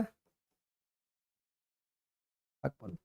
तो देखो एक काम करते हैं, d का वैल्यू यहां कितना आ गया, 24x। d का वैल्यू कितना आ गया, 24। 9 इंटू 24x, और यहां 8x इंटू, क्योंकि सेसफल जीरो था यहां पे बोला गया। ठीक है, सेसफल क्या बोला गया, जीरो था। यहां से हम लोग क्या करें, x से x कैंसिल हो गया, 8 दिया 24, तो ये आ गया कितना,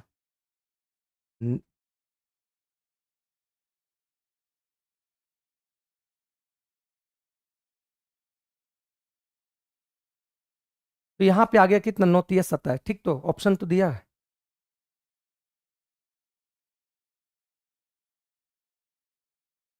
ये आपका 27 आंसर आ गया, 27। ये आंसर यहां तक आ गया। क्लियर है, तो यहां तक ये क्वेश्चंस आपके थे, कंप्लीट हो गए। ये आपका टेक्नीशियन के क्वेश्चन थे, लगभग आपके 25-26 सवाल रहते हैं टेक्नीशियन में, तो ये सारे सवाल आपके कंप्लीट हो गए। ठीक है,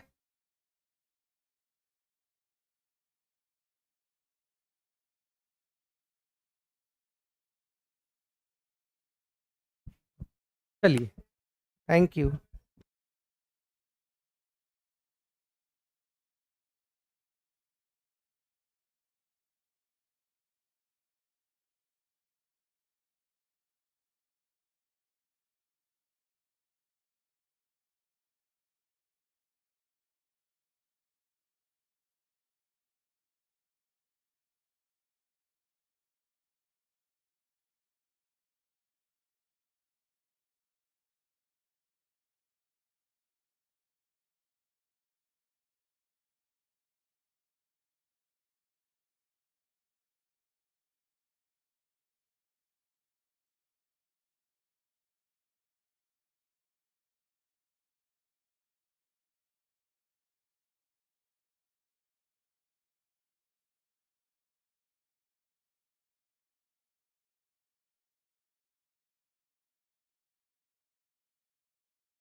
सभी बच्चों को गुड इवनिंग।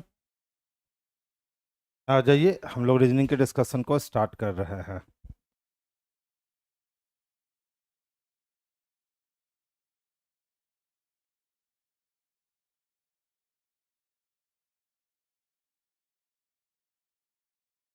आइए बाबू, देखिए पहला क्वेश्चन जो है ना वो डाइस से दिया गया है। तो एक ही डाइस को कितनी बार घुमाया है? तो एक ही डाइस को 2 बार घुमाया है। अब देखो दोनों में कितने एलिमेंट कॉमन है। तो अगर हम ध्यान से देखें यहाँ, तो दोनों में एक ही एलिमेंट कॉमन है। वो एलिमेंट कॉमन कौन है? तो जी। तो डाइस के रूल क्या कहते हैं कि जब एक ही पासे को 2 बार घुमाई जाए और दोनों बार में एक एलिमेंट को कॉमन बना दिया जाए, तो जो भी एलिमेंट कॉमन है उसका अपोजिट वो होगा जो नहीं दिख रहा है। यानी हमें जी का अपोजिट वो ढूंढना है जो नहीं दिख रहा है। तो देख लो, सी है बगल में, खत्म हो गए। डी कहीं भी नहीं दिख रहे थे, यानी बी नंबर जो हो गए ना, यही आंसर हो गए। तो पहले वाले क्वेश्चन यानी 20 नंबर क्वेश्चन का आंसर हम किसको लगाएंगे? तो ऑप्शन नंबर बी को लगाएंगे। नेक्स्ट वन देखोगे, कहता है 6 दोस्त हैं, ए बी सी डी ई और एफ, एक वृत्ताकार क्षेत्र के चारों ओर केंद्र अभिमुख होकर बैठे हैं। तो मेरे दोस्त, सबसे पहले क्या करना है ना कि इसमें एक सर्किल बनाने हैं, ठीक है। और सर्किल पे कितने लोगों को बैठाने हैं? तो 6 लोगों को बैठाने हैं। तो सबसे पहले 6 लोगों की व्यवस्था कर लो। अब जैसा कि क्वेश्चंस के अकॉर्डिंग कही गई है कि सारे लोग का फेस जो होगा वो सेंटर को देख रहा होगा, इसका मतलब केंद्र की ओर मुख है। और केंद्र की ओर मुख है तो राइट हम लोग एंटी क्लॉकवाइज मूव करेंगे और लेफ्ट हम लोग क्लॉकवाइज मूव करेंगे। अब देख लो क्या कहता है, ए डी के विपरीत बैठा है। तो ए किसके विपरीत बैठा है? तो ए जो है ना वो डी के अपोजिट में बैठा है, जो ना तो ई ना ही एफ का निकटतम पड़ोसी है। तो जो का काम मेरे भाई होता है पीछे जाकर नजदीक वाले को पकड़ना। यानी जो के जगह पे हम अगर डी को रख दे तो लाइन स्पष्टता क्या बनेगा? डी ना तो ई ना ही एफ का पड़ोसी है, तो ना तो ई और एफ को हम डी के बगल में रख सकते हैं और ना ही हम लोग डी के बगल में ई और एफ को इस साइड रख सकते हैं। तो ये 2 पोजीशन ई और एफ के लिए कैंसिल हो गए। अब देख लो क्या कहता है, ई और सी पड़ोसी हैं। अच्छा बताओ, ई और सी अगर पड़ोसी दिख रहे हैं तो सी को यहाँ ई को यहाँ रख सकते हो, या सी को यहाँ ई को यहाँ रख सकते हो। दो दो कंडीशन बने। तो आप कोडिफिकेशन कर लो कि ई और सी क्या है सर? तो निकटतम पड़ोसी है। ई बी के बगल में नहीं बैठा। अब ई किसके बगल में नहीं बैठा है? तो ई कभी भी बी के बगल में नहीं बैठ सकता है। आप इसको भी कोडिफिकेशन में ले लो। ए बी के बाएं को दूसरे स्थान पे है, तो जहां भी बी होगा उसके दाएं नहीं उसके बाएं पहला नहीं दूसरा स्थान ए का होगा। यानी सी और ई जो निकटतम पड़ोसी होने वाले हैं, अब इसी प्लेस पे हम रख सकते हैं। अब देख लो, एफ भी यहाँ नहीं बैठ सकता है तो हमने एफ को यहाँ कहा। अब कहता है कि सर बी और ई पड़ोसी नहीं है, तो बी और ई पड़ोसी नहीं है, यानी हमारे अरेंजमेंट जो है वो एक अटेम्प्ट में बन करके तैयार हो गए। प्रश्न देखो क्या पूछता है, ई के बाएं से दूसरे स्थान पर कौन बैठा है? तो अगर हम ई की बात करते हैं तो ई सेंटर को फेस कर रखा है, और सेंटर को फेस करेगा तो इसका राइट एंटी क्लॉकवाइज जाएगा और इसका लेफ्ट जो है ना वो क्लॉकवाइज जाएगा। तो ई के लेफ्ट में पहला और दूसरा पोजीशन डी के लिए है। अब डी देख लो किस ऑप्शन में है, तो डी को डी नंबर ऑप्शन में रखे गए हैं। तो आंसर हम लोग ऑप्शन नंबर डी को करेंगे क्वेश्चन नंबर 21 के लिए।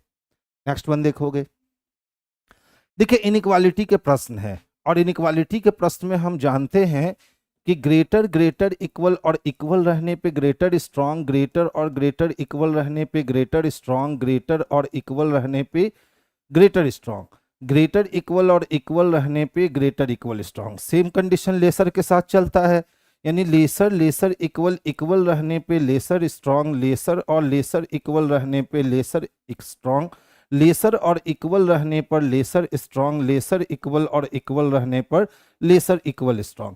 ये वाली बात आपको याद होनी चाहिए। फिर हमने एक चीज बतलाया कि अगर दोनों एलिमेंट, एक एलिमेंट के दोनों ओर मुख खुल जाए, चाहे मुख का नेचर कैसा भी क्यों ना हो, वो चाइना वॉल को क्रिएट करता है जिसको क्रॉस कर पाना संभव नहीं है।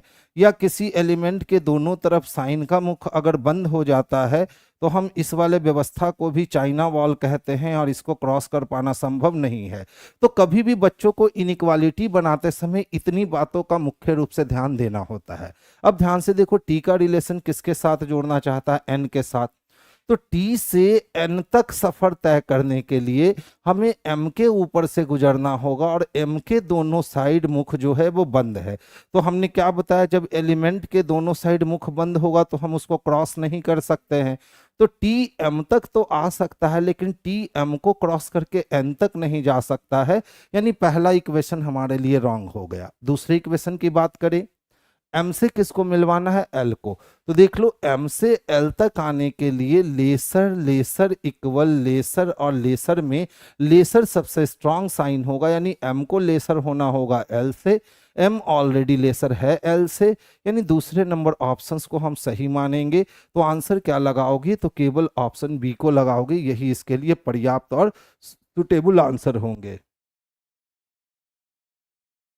इस टाइप के क्वेश्चंस अब आपसे बनते होंगे क्योंकि ये सेटिंग अरेंजमेंट का लेवल 1 है। देख लो क्या कहता है। 7 मित्र है A B C D E F और जी, एक वृत्ताकार स्थिति में केंद्र की ओर मुख करके बैठे हैं।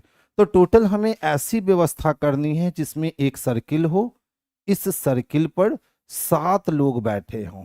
इस सर्किल पे कितने लोग हों, 7 लोग, और सभी के मुख कहाँ हो, तो सेंटर को फेस कर रहे हों, यानी केंद्र की ओर देख रहे हों। और जब केंद्र की ओर मुख दिखेगा तो हमें मालूम है राइट एंटी क्लॉकवाइज और लेफ्ट क्लॉकवाइज चलेंगे। अब देख लो क्या कहता है, एफ सी के दाईं ओर ठीक बगल में बैठा है, यानी जहां भी सी बैठेगा इसके दाईं ओर बगल में किसको बैठाना है, एफ को। अब कहता है सी जी के दाईं ओर दूसरे स्थान पर बैठा है, तो सी किसके, तो जी जहां बैठेगा उसके दाएं को पहला नहीं दूसरा स्थान सी का होगा। फिर कहता है ई ए के दाईं ओर तीसरे स्थान पर बैठा। अब देख लो यहाँ पे बैठने के लिए बहुत सारे जगह हैं, हम ए को रखकर पहला दूसरा तीसरा ई रख सकते हैं, या ए को रखकर पहला दूसरा तीसरा नहीं, ए को रखकर पहला दूसरा तीसरा ई रख सकते हैं, या ए को रखकर पहला दूसरा तीसरा नहीं रख सकते। तो ए के लिए कितने पोजीशन, तो एक यहाँ और एक यहाँ, दोनों में से कोई एक पोजीशन सही है और एक पोजीशन गलत है। तो कोडिफिकेशन कर लो कि ए के दाईं ओर तीसरे प्लेस पे हम किसको रख सकते हैं, तो ई को रख सकते हैं। अब देख लो क्या कहता है, बी डी और ई दोनों के बगल में बैठा है। तो बी एक ऐसा शख्स है जो डी और ई दोनों के बगल में बैठा है। क्लियर। निम्नलिखित में से कौन सा कथन असत्य है, तो चलिए अब हम लोग बैठाना इसको शुरू करते हैं। अब देख लो अगर हमने ए को यहां जगह दिया तो ए के दाएं में तीसरा ई होगा, पहला दूसरा तीसरा। अगर हम ई को यहां जगह देते हैं तो क्या ई के बगल में हम बी को बैठा पाएंगे, कभी भी नहीं। इसका मतलब है कि तय हो गया कि सर ए को पोजीशन यहां दो और ए के राइट में पहला दूसरा तीसरा पोजीशन ई को आप यहां दो, और ई और डी के बीच में जब बी को बैठने कहा गया है तो आप बी को यहां रख लो और अपने अरेंजमेंट को क्या कर लो, तो कंप्लीट कर लो। गुड इवनिंग बाबू। अब देखिए क्या कहता है, ए सी के बाईं ओर ठीक बगल में बैठा है। तो देख लो ए जो है ना वो सी के बिल्कुल लेफ्ट में बगल में बैठा है, यानी ये सत्य है। पूछ रहा है असत्य कौन है। बी जी के दाईं ओर ठीक बगल में बैठा है। तो देख लो बी क्या जी के दाएं बगल में या बाएं बगल में है, नहीं बैठा है। इसका मतलब यही सत्य नहीं है, बी कभी भी जी के दाईं ओर बगल में नहीं बैठ सकता क्योंकि जी के दाईं ओर बगल में ए बैठा है। इसका मतलब है कि ऑप्शन नंबर बी जो है ना यही असत्य है। तो हमारे लिए आंसर भी ऑप्शन नंबर बी जाएगा, क्योंकि पूछा क्या गया था प्रश्न में, कौन जो है वो गलत है, तो बी नंबर ऑप्शन जो है ना वही गलत है। नेक्स्ट क्वेश्चंस की ओर मूव करेंगे। देखिए इस टाइप के जो क्वेश्चंस होते हैं ना, खास करके लॉजिकल रीजनिंग के, इस क्वेश्चंस में बेसिकली हम कहें तो दम नहीं होते हैं, बस कॉन्सेप्ट का गेम होता है। अगर कॉन्सेप्ट आपकी क्लियर है तो आप इस टाइप के क्वेश्चंस को बहुत आसानी से और शिद्दत के साथ सही कर सकते हो। ध्यान से समझोगे क्या है। एक प्राइवेट लिमिटेड कंपनी ने वित्तीय लेखा विवरण में कुछ गंभीर और महत्वपूर्ण गलतियां पाई। अब सोचिए एक प्राइवेट लिमिटेड कंपनी है, यानी अच्छी खासी बड़ी कंपनी हो, और उसमें वित्तीय लेखा यानी अकाउंट में कुछ ना कुछ गड़बड़ी आई है और ये महत्वपूर्ण गलतियां पाई गई हैं, बहुत ही सीरियस गलतियां पाई गई हैं। जैसा कि स्टेटमेंट में कहा गया कि एक प्राइवेट लिमिटेड कंपनी के वित्तीय लेखा विवरण में कुछ गंभीर और महत्वपूर्ण गलतियां पाई गई है। अब जब समस्या आ गया है तो हम उसका समाधान कैसे करेंगे, तो देख लो यहाँ पे कार्यवाही दिया गया है समाधान के रूप में। हमारे पास दो समाधान दिए गए हैं, हमें तय करना होगा कि इस गलती को सॉर्ट आउट करने के लिए, इसका सुधार करने के लिए कौन सा समाधान जो है वो उपयुक्त है। तो कहता है उस प्राइवेट लिमिटेड कंपनी के खातों में गलतियों का मूल्य कारण खोजने और उपचारात्मक कार्यवाही का सुझाव देने के लिए विशेषज्ञों की एक टीम नियुक्त की जानी चाहिए। बिल्कुल हम ऐसा कर सकते हैं, क्योंकि अगर एक प्राइवेट लिमिटेड वित्तीय लेखा विवरणों में गलती हो रहा है, यानी यह गलती किसी अकाउंटेंट के द्वारा ही हुआ है। अब अकाउंटेंट की गलती पकड़ने के लिए हमें उससे अच्छे अकाउंटेंट को हायर करना पड़ेगा, तभी वो उसकी गलतियों को पकड़ सकेगा, क्योंकि जो अकाउंटेंट इस कंपनी का होगा उससे वो गलतियां नहीं पकड़ी जा रही है। तो वही कहता है कि उस प्राइवेट लिमिटेड कंपनी के खाते में गलतियों का मूल कारण खोजने और उपचारात्मक कार्यवाही का सुझाव देने के लिए विशेषज्ञों की एक टीम नियुक्त की जानी चाहिए। बिल्कुल की जानी चाहिए। इसमें शामिल सभी कर्मचारियों की गहनता से जांच की जानी चाहिए। अब बताओ, मान लो हमने नियुक्त कर लिया, उसने ढूंढ के भी निकाल लिया कि भैया यहाँ पे त्रुटि आई थी, लेकिन हम अपने जो मुलाजिम थे जिनके जिनके कारण वो गलतियां हुई, अगर उनकी हम जांच ही नहीं करवाएं तो फिर क्या होगा, वो भी लोग सीरियस नहीं लेंगे। लेकिन एक बार अगर हम उनकी भी जांच करवा लिए, जो जो इस अकाउंट की देखभाल करते थे, तो फिर वो कर्मचारी जो हैं वो आगे के समय में गलतियां नहीं करेंगे, एक्टिव हो जाएंगे। तो इसमें शामिल सभी कर्मचारियों की गहनता से जांच करनी चाहिए।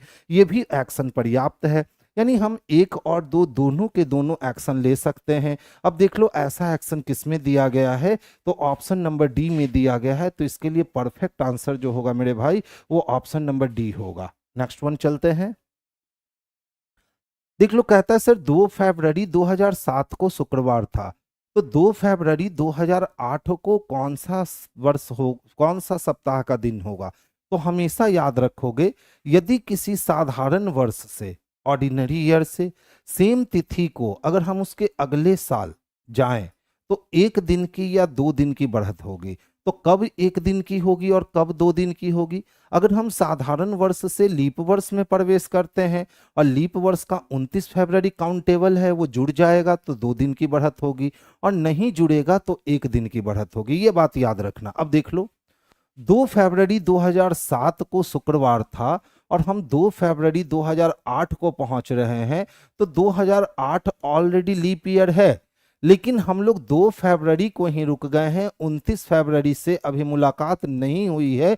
इसका मतलब हम उसको लीप ईयर के रूप में नहीं समझेंगे। तो हमारे पास यहाँ आंसर में कितने दिन की वृद्धि होनी चाहिए, तो 1 दिन की वृद्धि होनी चाहिए। यानी फ्राइडे में 1 दिन अगर जोड़ दोगे तो आपके आंसर सैटरडे हो जाएंगे, जो कि ऑप्शन नंबर स्पष्टतः दिख रहा है। ऑप्शन नंबर दिख रहा है शिवानी, गलत है बाबू। हाँ, अगर यही हम कह देते ना कि 1 मार्च 2007 को फ्राइडे है, और फिर हम कह देते कि 1 मार्च और 2008 को कौन सा दिन होगा, तब हम कहते कि सर संडे होगा। यहाँ 2 दिन की वृद्धि हो जाती।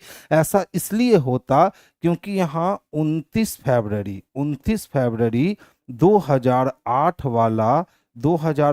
वाला क्या हो जाता, तो काउंट हो जाता। ये बात हमेशा याद रखोगे। लेकिन हम कहां से चल रहे हैं, तो 2 फरवरी 2007 को वो कह रहा है कि फ्राइडे है, और 2 फरवरी 2008 की वो बात कर रहा है। तो यहाँ 1 ही दिन की वृद्धि होनी है, और ये आंसर सैटरडे हो जाने। ऐसा क्यों होगा, क्योंकि 29 फरवरी 2008 में काउंट नहीं हो पा रहा है, नहीं हो पा रहा है, नहीं हो पा रहा है। तो ये बात छोटी सी बात है, लेकिन गलती करवाने के लिए ये बात बहुत बड़ी बात हो जाती है। आप हमेशा देखोगे कि बच्चे 1 दिन आगे या 1 दिन पीछे चले जाते हैं। वो क्यों चले जाते हैं, उसके पीछे का रीजन क्या है, तो उसके पीछे का बेसिक रीजन यही होता है कि हम लोग जैसे ही देखे 2008 तो हम लोग समझ लेते हैं लीप ईयर है, और सीधा 2 दिन जोड़ देते हैं या 2 दिन घटा देते हैं, और वहीं पे हम गलतियां करके आते हैं। तो अब इन गलतियों से नहीं आप भागोगे, बिल्कुल इन गलतियों का सामना करोगे। याद क्या रखोगे, सिंपल है, 29 फरवरी काउंटेबल है, दैट मीन्स 2 दिन बढ़ेंगे। 29 फरवरी काउंटेबल नहीं है, यानी 1 दिन बढ़ेंगे। नेक्स्ट वन चलते हैं। देखो, आलोक बिंदु बी से शुरू करता है और उत्तर की ओर 5 किलोमीटर गाड़ी चलाता है, ठीक है। उसके बाद वो दाएं मुड़ता है, तो उत्तर से दायां मुड़ने का मतलब पूरब में वो 10 किलोमीटर जाता है। फिर से वो दाएं मुड़ेगा तो दक्षिण में जाएगा और 5 किलोमीटर गाड़ी चलाएगा, और अंत में वो दाएं मुड़ेगा तो दक्षिण से दायां मुड़ने का मतलब पश्चिम में मुड़ेगा और कितना गाड़ी चलाएगा, 3 किलोमीटर, ठीक है। अब कहता है 3 किलोमीटर गाड़ी चलाता है और एक्स बिंदु पर रुक जाता है, तो एक्स बिंदु से बी बिंदु तक उसे किस दिशा में और कितना दूर जाना होगा। तो बी बिंदु यहाँ है हमारा और एक्स बिंदु हमारा यहाँ है, तो ध्यान से देखोगे, नॉर्थ 5 से साउथ 5 कट गए, वेस्ट 3 से ईस्ट 3 कट गए, यानी ईस्ट में 7 बचा।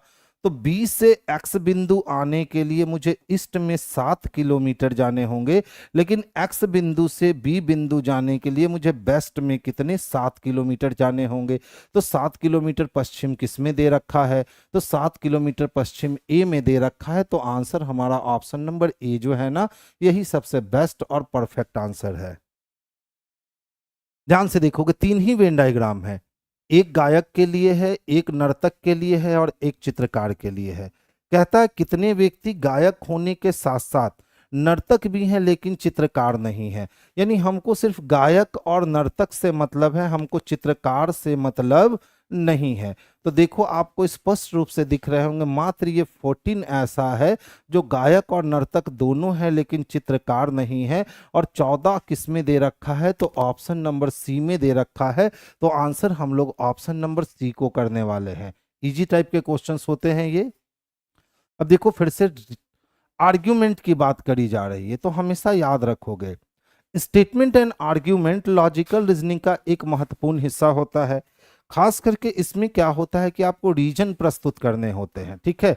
अगर आपने सही रीजन दिया तो आपके आर्ग्यूमेंट सही होंगे, और आपने अगर गलत रीजन दिया तो आपके आर्ग्यूमेंट जो होंगे ना वो गलत होंगे। तो देखो क्या कहता है, गांव एक्स के किसानों को उन फसलों की ओर रुख करना चाहिए जिनके लिए गन्ने की तुलना में सिंचाई के लिए कम पानी की आवश्यकता होती है। यानी कोई गांव एक्स है जहां गन्ने की खेती होती है, और अब उनसे कहा जा रहा है कि गन्ने की खेती को छोड़कर कोई और खेती करना वो शुरू करे, क्योंकि सिंचाई के लिए पानी क्या पड़ रही है, कम पड़ रही है, ठीक है। अगर कम नहीं पड़ती सिंचाई के लिए पानी तो लोग गन्ना वैसे ही उपजाते रहते, लेकिन कहीं ना कहीं स्टेटमेंट को पढ़ के समझ में आ रहा है कि गन्ने की खेती में पानी अधिक लगते हैं और सिंचाई के लिए वहाँ पानी कम है। इसीलिए उसने कहा कि गांव एक्स के किसानों को उन फसलों की ओर रुख करना चाहिए जिनके लिए गन्ने की तुलना में सिंचाई के लिए पानी कम लगते हैं, ठीक है। अब देखो क्या कहता है, कहता है सर रीजन बताओ। तो पिछले कुछ वर्षों से गांव एक्स में सिंचाई के लिए पानी की उपलब्धता में लगातार कमी आ रही है। अब सोचो गांव एक्स का मुख्य पेशा क्या है, गन्ने की खेती करना, और पानी चाहिए गन्ने को, और पानी की कमी होने लगी है। तो जब पानी की कमी होने लगी है तो हम उसको ये सुझाव देंगे ना कि भैया गन्ने को छोड़कर उसकी खेती करो जिसमें पानी की कम आवश्यकता होती है।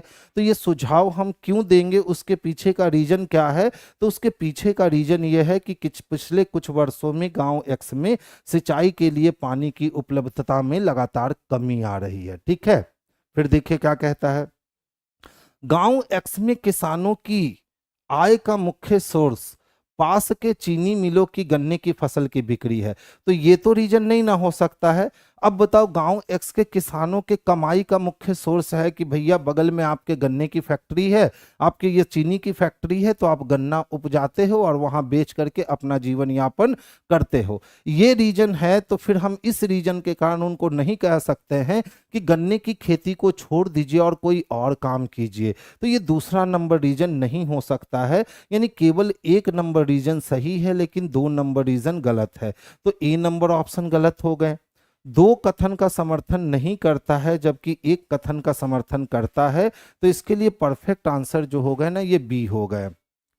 रिया बाबू सर कैलेंडर पढ़ा दीजिए, बहुत सारे डिस्कशन में वीडियो होंगे रे बच्चा, ठीक है कोशिश करता हूं आपको कैलेंडर पढ़ाने की।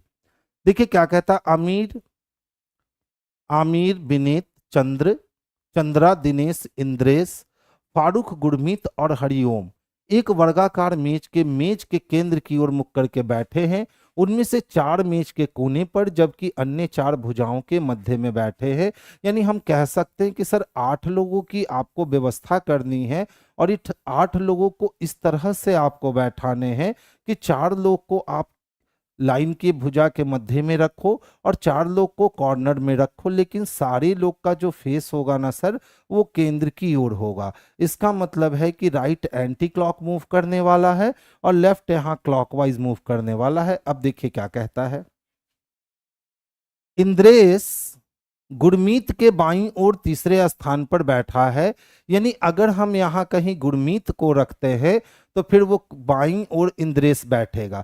अब सवाल उठता है कि गुरमीत को हम मिडिल में रखें कि गुरमीत को हम कॉर्नर में रखें। तो चलिए अगला लाइन हम पढ़ते हैं। इंद्रेश मेज के किसी एक कोने पर बैठा है। यानी इंद्रेश को मेज के कोने पर बैठाना है तो गुरमीत को, किसको, गुरमीत को भुजा के मध्य में बैठना होगा। तभी इसके लेफ्ट में पहला, दूसरा और तीसरा स्थान जो आएगा वो इंद्रेश के लिए आएगा। किसके लिए आएगा? तो इंद्रेश के लिए। अब देख लो क्या कहता है। विनुत फारूक के दाईं ओर दूसरे स्थान पे बैठा है। तो कहीं पे फारूक बैठेगा और फारूक के दाईं ओर पहला नहीं जो दूसरा स्थान होगा, उस दूसरे स्थान पे किसको बैठना है बाबू? तो विनीत को बैठना है। ठीक है। अब देख लो अगला लाइन क्या कहता है। फारूक मेज के किसी एक कोने पर नहीं बैठेगा। तो फारूक को हम यहां नहीं रख सकते क्योंकि मेज का कोना है, और फारूक को हम यहां भी नहीं रख सकते, फारूक को यहां भी नहीं। तो जहां भी फारूक को रखेंगे तो ये 2 और 3 प्लेस। अच्छा बताओ, अगर फारूक को हम यहां रखते हैं तो इसके दाएं में दूसरा विनीत नहीं रख सकते? फारूक को यहां रखे तो इसके दाएं में दूसरा विनीत, या फारूक को यहां रखे तो इसके दाएं में दूसरा विनीत। यानी फारूक के लिए 2 पोजीशन बनते हैं। फारूक के लिए कितने पोजीशन? तो 2 पोजीशन बनते हैं। दोनों में से कोई एक पोजीशन पे फारूक आकर के बैठ सकता है। आगे चलिए। फारूक इंद्रेश के ठीक बगल में नहीं बैठा। अब बताओ, अगर इंद्रेश के ठीक बगल में फारूक नहीं बैठा तो ना तो फारूक को आप यहां रख सकोगे ना ही फारूक को यहां। तो फारूक के 2 पोजीशन मिल रहे थे, 2 में से ये पोजीशन इस कारण कट गए क्योंकि फारूक इंद्रेश के बगल में नहीं बैठा। तो अब आपको फारूक को जो है वो इस कंडीशन पे रखना होगा और इसके दाएं में पहला नहीं दूसरा आपको विनीत को जगह देनी होगी। तो यहाँ विनीत हो गया। आगे चलते रहो, रुकना नहीं है। हरिओम अमीर के ठीक बगल में बैठा है। अब बताओ, हरिओम जब अमीर के ठीक बगल में बैठा है तो हरिओम और अमीर के लिए यही 2 जगह बचते हैं। यहाँ दोनों को एक साथ नहीं बैठा सकते। हरिओम मेज के किसी भी भुजा के मध्य में नहीं बैठा। तो हरिओम जब मेज के भुजा के मध्य में नहीं बैठा तो हरि ओम जी को हम लोग कहाँ बैठा सकते हैं? तो हरि ओम जी को मेज के किनारे पर बैठा सकते हैं। और हरि ओम किसके ठीक बगल में है? तो आमिर के।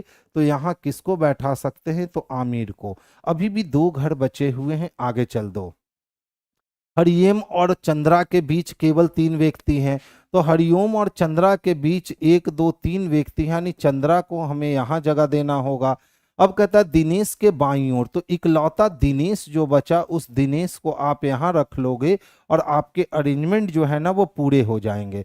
तो दिनेश का मुख तो सेंटर की ओर है, तो इधर जाने पर दिनेश का राइट और इधर जाने पर दिनेश के लेफ्ट। तो दिनेश के लेफ्ट में पहला, दूसरा और तीसरा आमिर मिल रहा है। आमिर किस में है? तो ऑप्शन नंबर बी में दे रखा है। तो आंसर हमारे लिए ऑप्शन नंबर बी जो है ना यही परफेक्ट और सुटेबल आंसर हो जाएंगे। तो आंसर नंबर बी को कर लेना। अच्छा सेटिंग अरेंजमेंट था, टाइम टेकन था।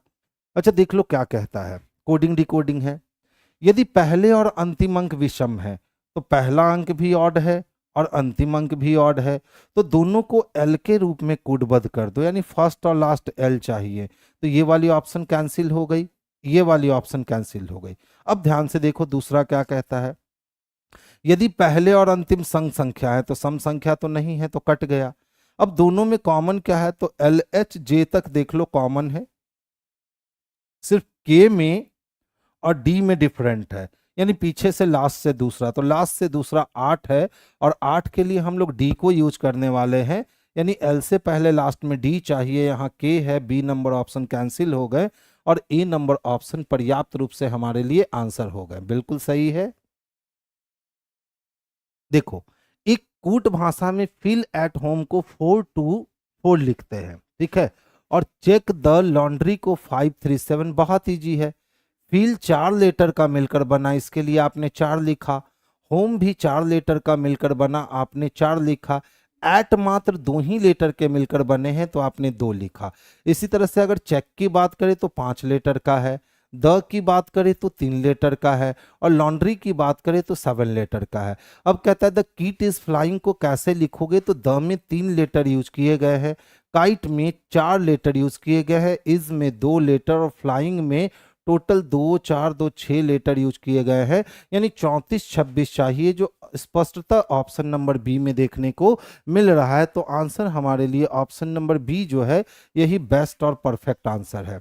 अच्छा ध्यान से देखो क्या है हमारे पास सीरीज, 29 है, 33 है, व्हाट है, 113 है, 369 है, यही है ना। अंतर देख लो तो, अगर हम यहाँ अंतर देखें तो 4 का अंतर है। अगर यहाँ आप अंतर देखने की कोशिश करोगे तो 9 में से 3 गए 6, और 6 में से 1 गया 5, और ये 256। क्या आप कह सकते हो कि सर ये तो 2 का स्क्वायर है, ठीक है, लेकिन ये कितने का है, तो सर ये 16 का स्क्वायर है। तो यहाँ कितने होने चाहिए, तो यहाँ 4 का स्क्वायर होना चाहिए, यहाँ 4 का स्क्वायर होना चाहिए, और यहाँ से यहाँ आने के लिए 8 का स्क्वायर होना चाहिए, यानी हमेशा दुगना, 2 का स्क्वायर, 2 दूना 4 का स्क्वायर, 4 दूना 8 का स्क्वायर, 8 दूना 16 का स्क्वायर। तो यहाँ 4 चको 16 आपको ऐड करने होंगे, 16 ऐड कर दो, 6 3 9 हो जाएंगे, 3 1 4 हो जाएंगे, 49 चाहिए। 49 ऑप्शन नंबर बी में स्पष्ट दिख रहा है।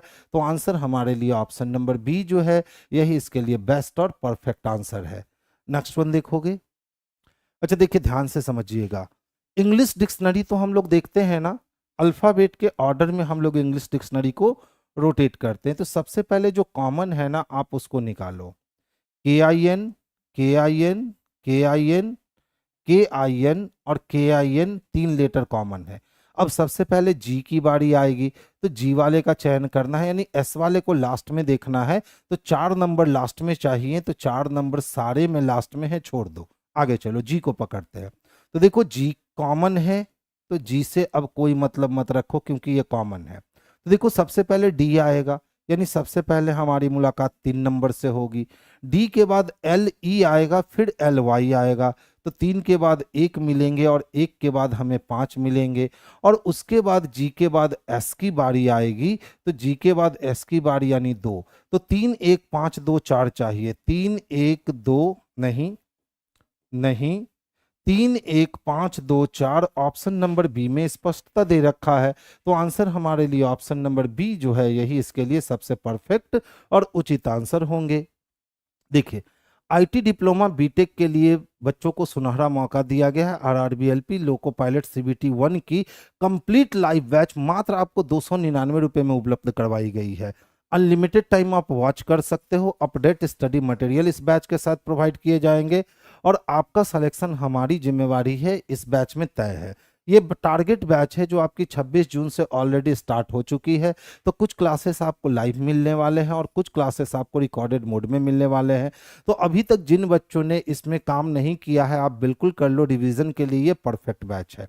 अब देख लो बाबू क्या कहता है, सर कुछ टमाटर जो है ना वो आलू है। तो देखो टमाटर को आलू से मिलवाने में मटर मदद नहीं करेगा। कहता है सर कुछ फल आलू हैं, तो फल भी यहीं आलू भी यहीं, रीस्टेटमेंट हमेशा कुछ के केस में सही होगा। फिर कहता है सर कुछ मटर फल है, तो मटर को फल से मिलवाने में आलू मदद कर देगा, यानी 2 और 3 सही है। 2 और 3 ऑप्शन नंबर बी में स्पष्टता दिखते हैं, तो आंसर हमारा ऑप्शन नंबर बी हो गया। अब वेन डायग्राम वाले बच्चे देख लो, जितने भी टमाटर थे ये सारे के सारे टमाटर जो थे वो मटर थे, और कुछ मटर क्या थे भाई, तो कुछ मटर आलू थे। और फिर कहता है सर सारे के सारे आलू क्या हैं, तो सारे के सारे आलू फल है। अब देख लो पहला क्या कहता है, कुछ टमाटर आलू है। अच्छा बताओ टमाटर आपके यहाँ खत्म हो रहे हैं, आलू आपके यहाँ खत्म हो रहे हैं, क्या आपको कुछ टमाटर आलू दिखते हैं, तो बोलोगे सर नहीं दिखते हैं। कुछ फल आलू है, अब देखो तो फल का जितना भी हिस्सा है उसके कुछ हिस्से पे आलू है ना, आप कहोगे सर सही है। और कुछ मटर फल है, तो देखो मटर का कुछ हिस्सा और फल का कुछ हिस्सा आपस में मिला हुआ है, आप कहोगे सही है। यानी आंसर किसको लगाओगे, तो 2 और 3 को लगाओगे, यही इसके लिए परफेक्ट आंसर है। कर लिए थे, बहुत बढ़िया। अच्छा बाबू देखिए तो क्या कहता है, ए इंटू बी का अर्थ है कि ये पिता है, तो इंटू के पहले जो भी शख्स आएगा वो फादर कहलाएगा। और ए माइनस बी का अर्थ है कि ए बी की माता है, तो माइनस के पहले मदर कहलाएगी। और डिवीजन का अर्थ है कि ए बी का भाई है, तो डिवीजन के पहले ब्रदर कहलाएगा। तीन ही सिंबल हम लोग के हाथ लगे हैं। अब कहता है सर पी आर का पिता है, तो पी को पिता होने के लिए लड़का बनना पड़ेगा। अब देख लो ध्यान से, यहाँ पे पी के बाद इंटू है ना, ये मेरे भाई साहब हैं, और मेरे भाई के जो पिता होंगे वो मेरे भी पिता होंगे, यानी ऑप्शन नंबर ए ही जो है इसके लिए परफेक्ट आंसर है। तो आंसर किसको लगा लोगे, तो ऑप्शन नंबर ए को लगा लोगे। आगे जाने की कोई जरूरत नहीं है। 1 मिनट रुक जाओगे, 1 मिनट बाबू, 1 मिनट।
मुझे सिर्फ आंसर थोड़ी ना देने हैं, आपको एक्सप्लेन करके समझाने भी है। आप आंसर दे सकते हो मुझसे पहले, बिल्कुल। चलिए आइए देखिए क्या दे रखा है। तो हमारे पास सीरीज है। अब ध्यान से देखोगे, एम की प्लेस वैल्यू 13 में से 2 कम कर लो 11 हो जाएंगे। 11 में से 2 की कमी कर दोगे 9, और 9 में से 2 की कमी करोगे तो 7 होंगे, और 7 में 2 की कमी करोगे तो 5। सारे में जी दे रखा है। अब देख लो दूसरे प्लेस में सारे में ई दे रखा है, तो आपको दूसरा प्लेस चेक करने की कोई जरूरत नहीं है, सीधे तीसरे प्लेस पे पहुंचो। तो देखो 20 से 19 हुए, 19 से 18 हुए, तो 18 से कितने होंगे सर, तो 17 होंगे। जब 17 की बात करें तो ये वाली ऑप्शन कैंसिल हो गई क्योंकि वहां 18 है। अब देखो 14 से 16 जाने के लिए 2 बढ़े, 18 2 बढ़े, तो अब क्या चाहिए, तो 20 चाहिए। यानी यू और एस भी कैंसिल हो गया, बच कौन गया, तो ऑप्शन नंबर ए बच गए। तो आंसर हमारा ऑप्शन नंबर 1 जो है वही सही है। हाँ बच्चा हम ठीक हैं। अच्छा देखिए तो क्या किया है, 9 दूना 18, 9 तिया 27, तो 36 दूना 40 तो होगा नहीं। 18 और 9 जोड़ दे तो 27, 36 और 40 जोड़ेंगे तो 140 होगा नहीं। अच्छा क्वेश्चन है।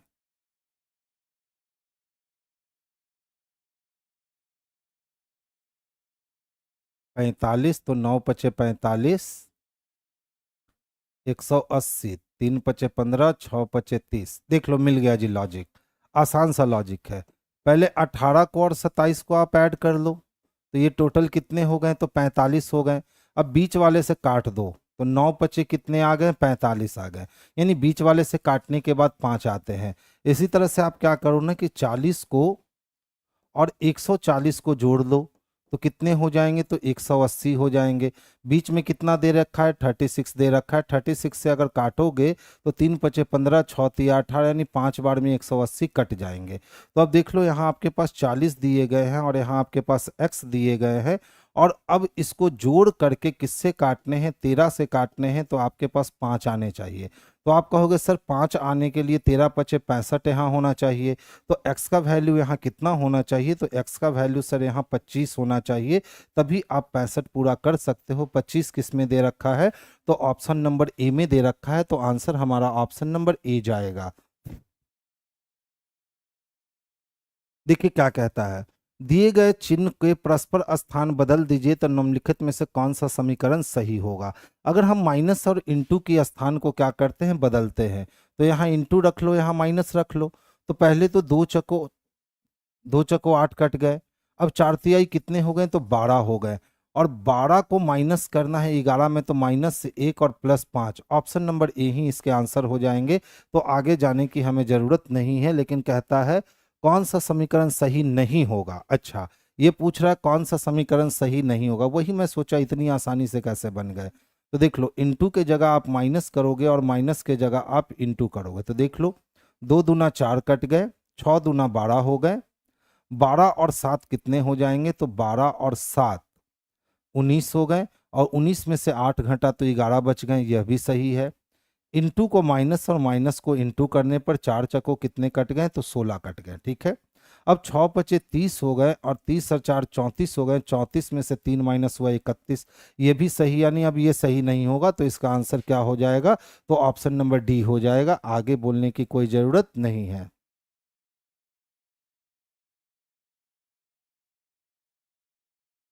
अच्छा, नवीन सर को टीआरई 3 का 11 12 का कटअप बताने को कहें। चलिए बाबू, सर से मुलाकात आज होगी तो हम कह देंगे कि अजय कुमार जी के लिए आपके पास मैसेज है। अब देखो क्या कहता है, सिंगल है ना, अच्छा सिग्नल है। अच्छा बताओ, एस का अपोजिट क्या होता है, एच होता है, बोलो सही है। जी का अपोजिट क्या होता है, टी, और ए का अपोजिट क्या होता है, तो जेड, यानी लेटर का अपोजिट लेटर में ही लिखा, ऑड वाले प्लेस पे। अब देखो, आई का अपोजिट आर, आर का प्लेस वैल्यू 18, एन का अपोजिट एम, एम का प्लेस वैल्यू 13, एल का अपोजिट ओ, ओ का प्लेस वैल्यू 15, यानी एक का लेटर में लिख रहा है अपोजिट, एक का डिजिट में लिख रहा है अपोजिट। वॉल्यूम का चाहिए इसको, वॉल्यूम का चाहिए इसको। तो भी का अपोजिट ई होगा, लेटर में लिखोगे, एल का अपोजिट ओ होगा, लेटर में लिखोगे, एम का अपोजिट एन होगा, लेटर में लिखोगे, लेकिन ओ का अपोजिट एल होगा, आपको इसको डिजिट में लिखना होगा, तो 12 लिख दोगे। यू का अपोजिट एफ यानी 6 लिख दोगे, और ई का अपोजिट भी यानी 22 लिख दोगे। इसका मतलब है कि 22 के पहले मुझे एन चाहिए, तो 22 के पहले पी दिख रहे हैं, 22 के पहले ओ दिख रहे हैं, 22 नहीं दिख रहा है। ऑप्शन नंबर ए ही इसके लिए परफेक्ट और सुटेबल आंसर हो गया। तो आंसर हमारा ऑप्शन नंबर ए जो है ना, यही इसके लिए परफेक्ट आंसर है। नेक्स्ट वन देखेंगे। देखिए, इस टाइप के क्वेश्चन जो होते हैं ना, बड़े आसान होते हैं। देख लो, केडी आपको दिख रहा है, यहां भी केडी दिख रहा है, लेकिन इसके बाद जे दिख रहा है। यहां भी आपको केडी दिख रहा है, तो यहां भी आपको केडी दिखना चाहिए। तो देख लो, ई एच केडी दिख रहे हैं, ई एच केडी दिख रहे हैं, ई एच केडी दिख रहे हैं, तो ई एच केडी दिख रहे हैं। अब देख लो, तो बी से एफ हुआ, एफ से जे हुआ, जे से क्या होगा, तो 2 से 6 होने का मतलब इसमें 4 बढ़ गए, 6 से 10 होने का मतलब 4 बढ़ गए, तो अब 4 बढ़ करके n होगा, यानी ये टाइप 2 का सीरीज है। ये कैसा सीरीज है, तो ये टाइप 2 का सीरीज है। विगत कुछ वर्षों में इस सीरीज की डिमांड जो है ना बाबू, ये बढ़ गई है। तो देखिए ध्यान से, हमें क्या चाहिए, तो एच ई के एन चाहिए, एच ई के एन ऑप्शन नंबर सी में दे रखा है। तो आंसर हमारे लिए ऑप्शन नंबर सी जो है ना, यही सबसे परफेक्ट आंसर होगा। देखिए क्या कहता है, कॉमन है, और कॉमन को क्या लिखता है, e q o o q p. अच्छा ध्यान से अगर देखोगे तो 3 2 5, 15 2 17, 13 2 15, यानी सारे में 2 जुट गए हैं। किसका चाहिए, मैग्नेट का चाहिए, मैग्नेट का चाहिए। 13 2 15 के लिए ओ चाहिए, ये वाली ऑप्शन कैंसिल। एक में 2 जुटा, 3 चाहिए, ये और ये वाली option cancel. Option number B ही इसके लिए परफेक्ट आंसर हो गए। आगे सोचने की कोई जरूरत नहीं है।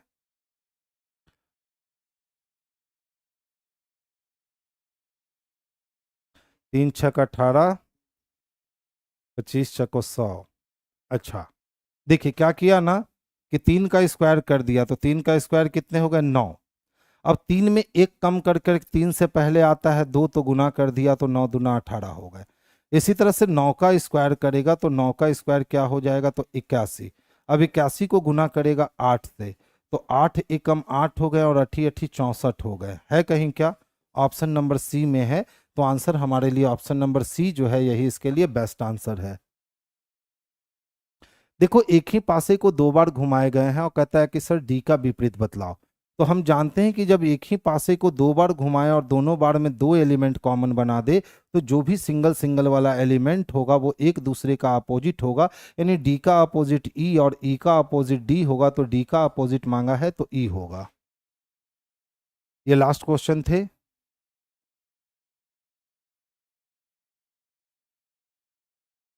आज की सभा हमारी यहीं बर्खास्त होती है। कल फिर से मुलाकात होगी सेम टाइम पे, और कल भी हम लोग 25 से 30 बेहतरीन क्वेश्चंस को देखेंगे। शाम को फिर मुलाकात करते हैं आपके साथ महाभंडारा में, रेलवे भंडारा में, और वहाँ भी आज 28-29 अच्छे अच्छे क्वेश्चन आपको देखने को मिलेंगे। तो चलिए शाम को फिर मुलाकात होगी। आज की सभा यहीं बर्खास्त की जाती है।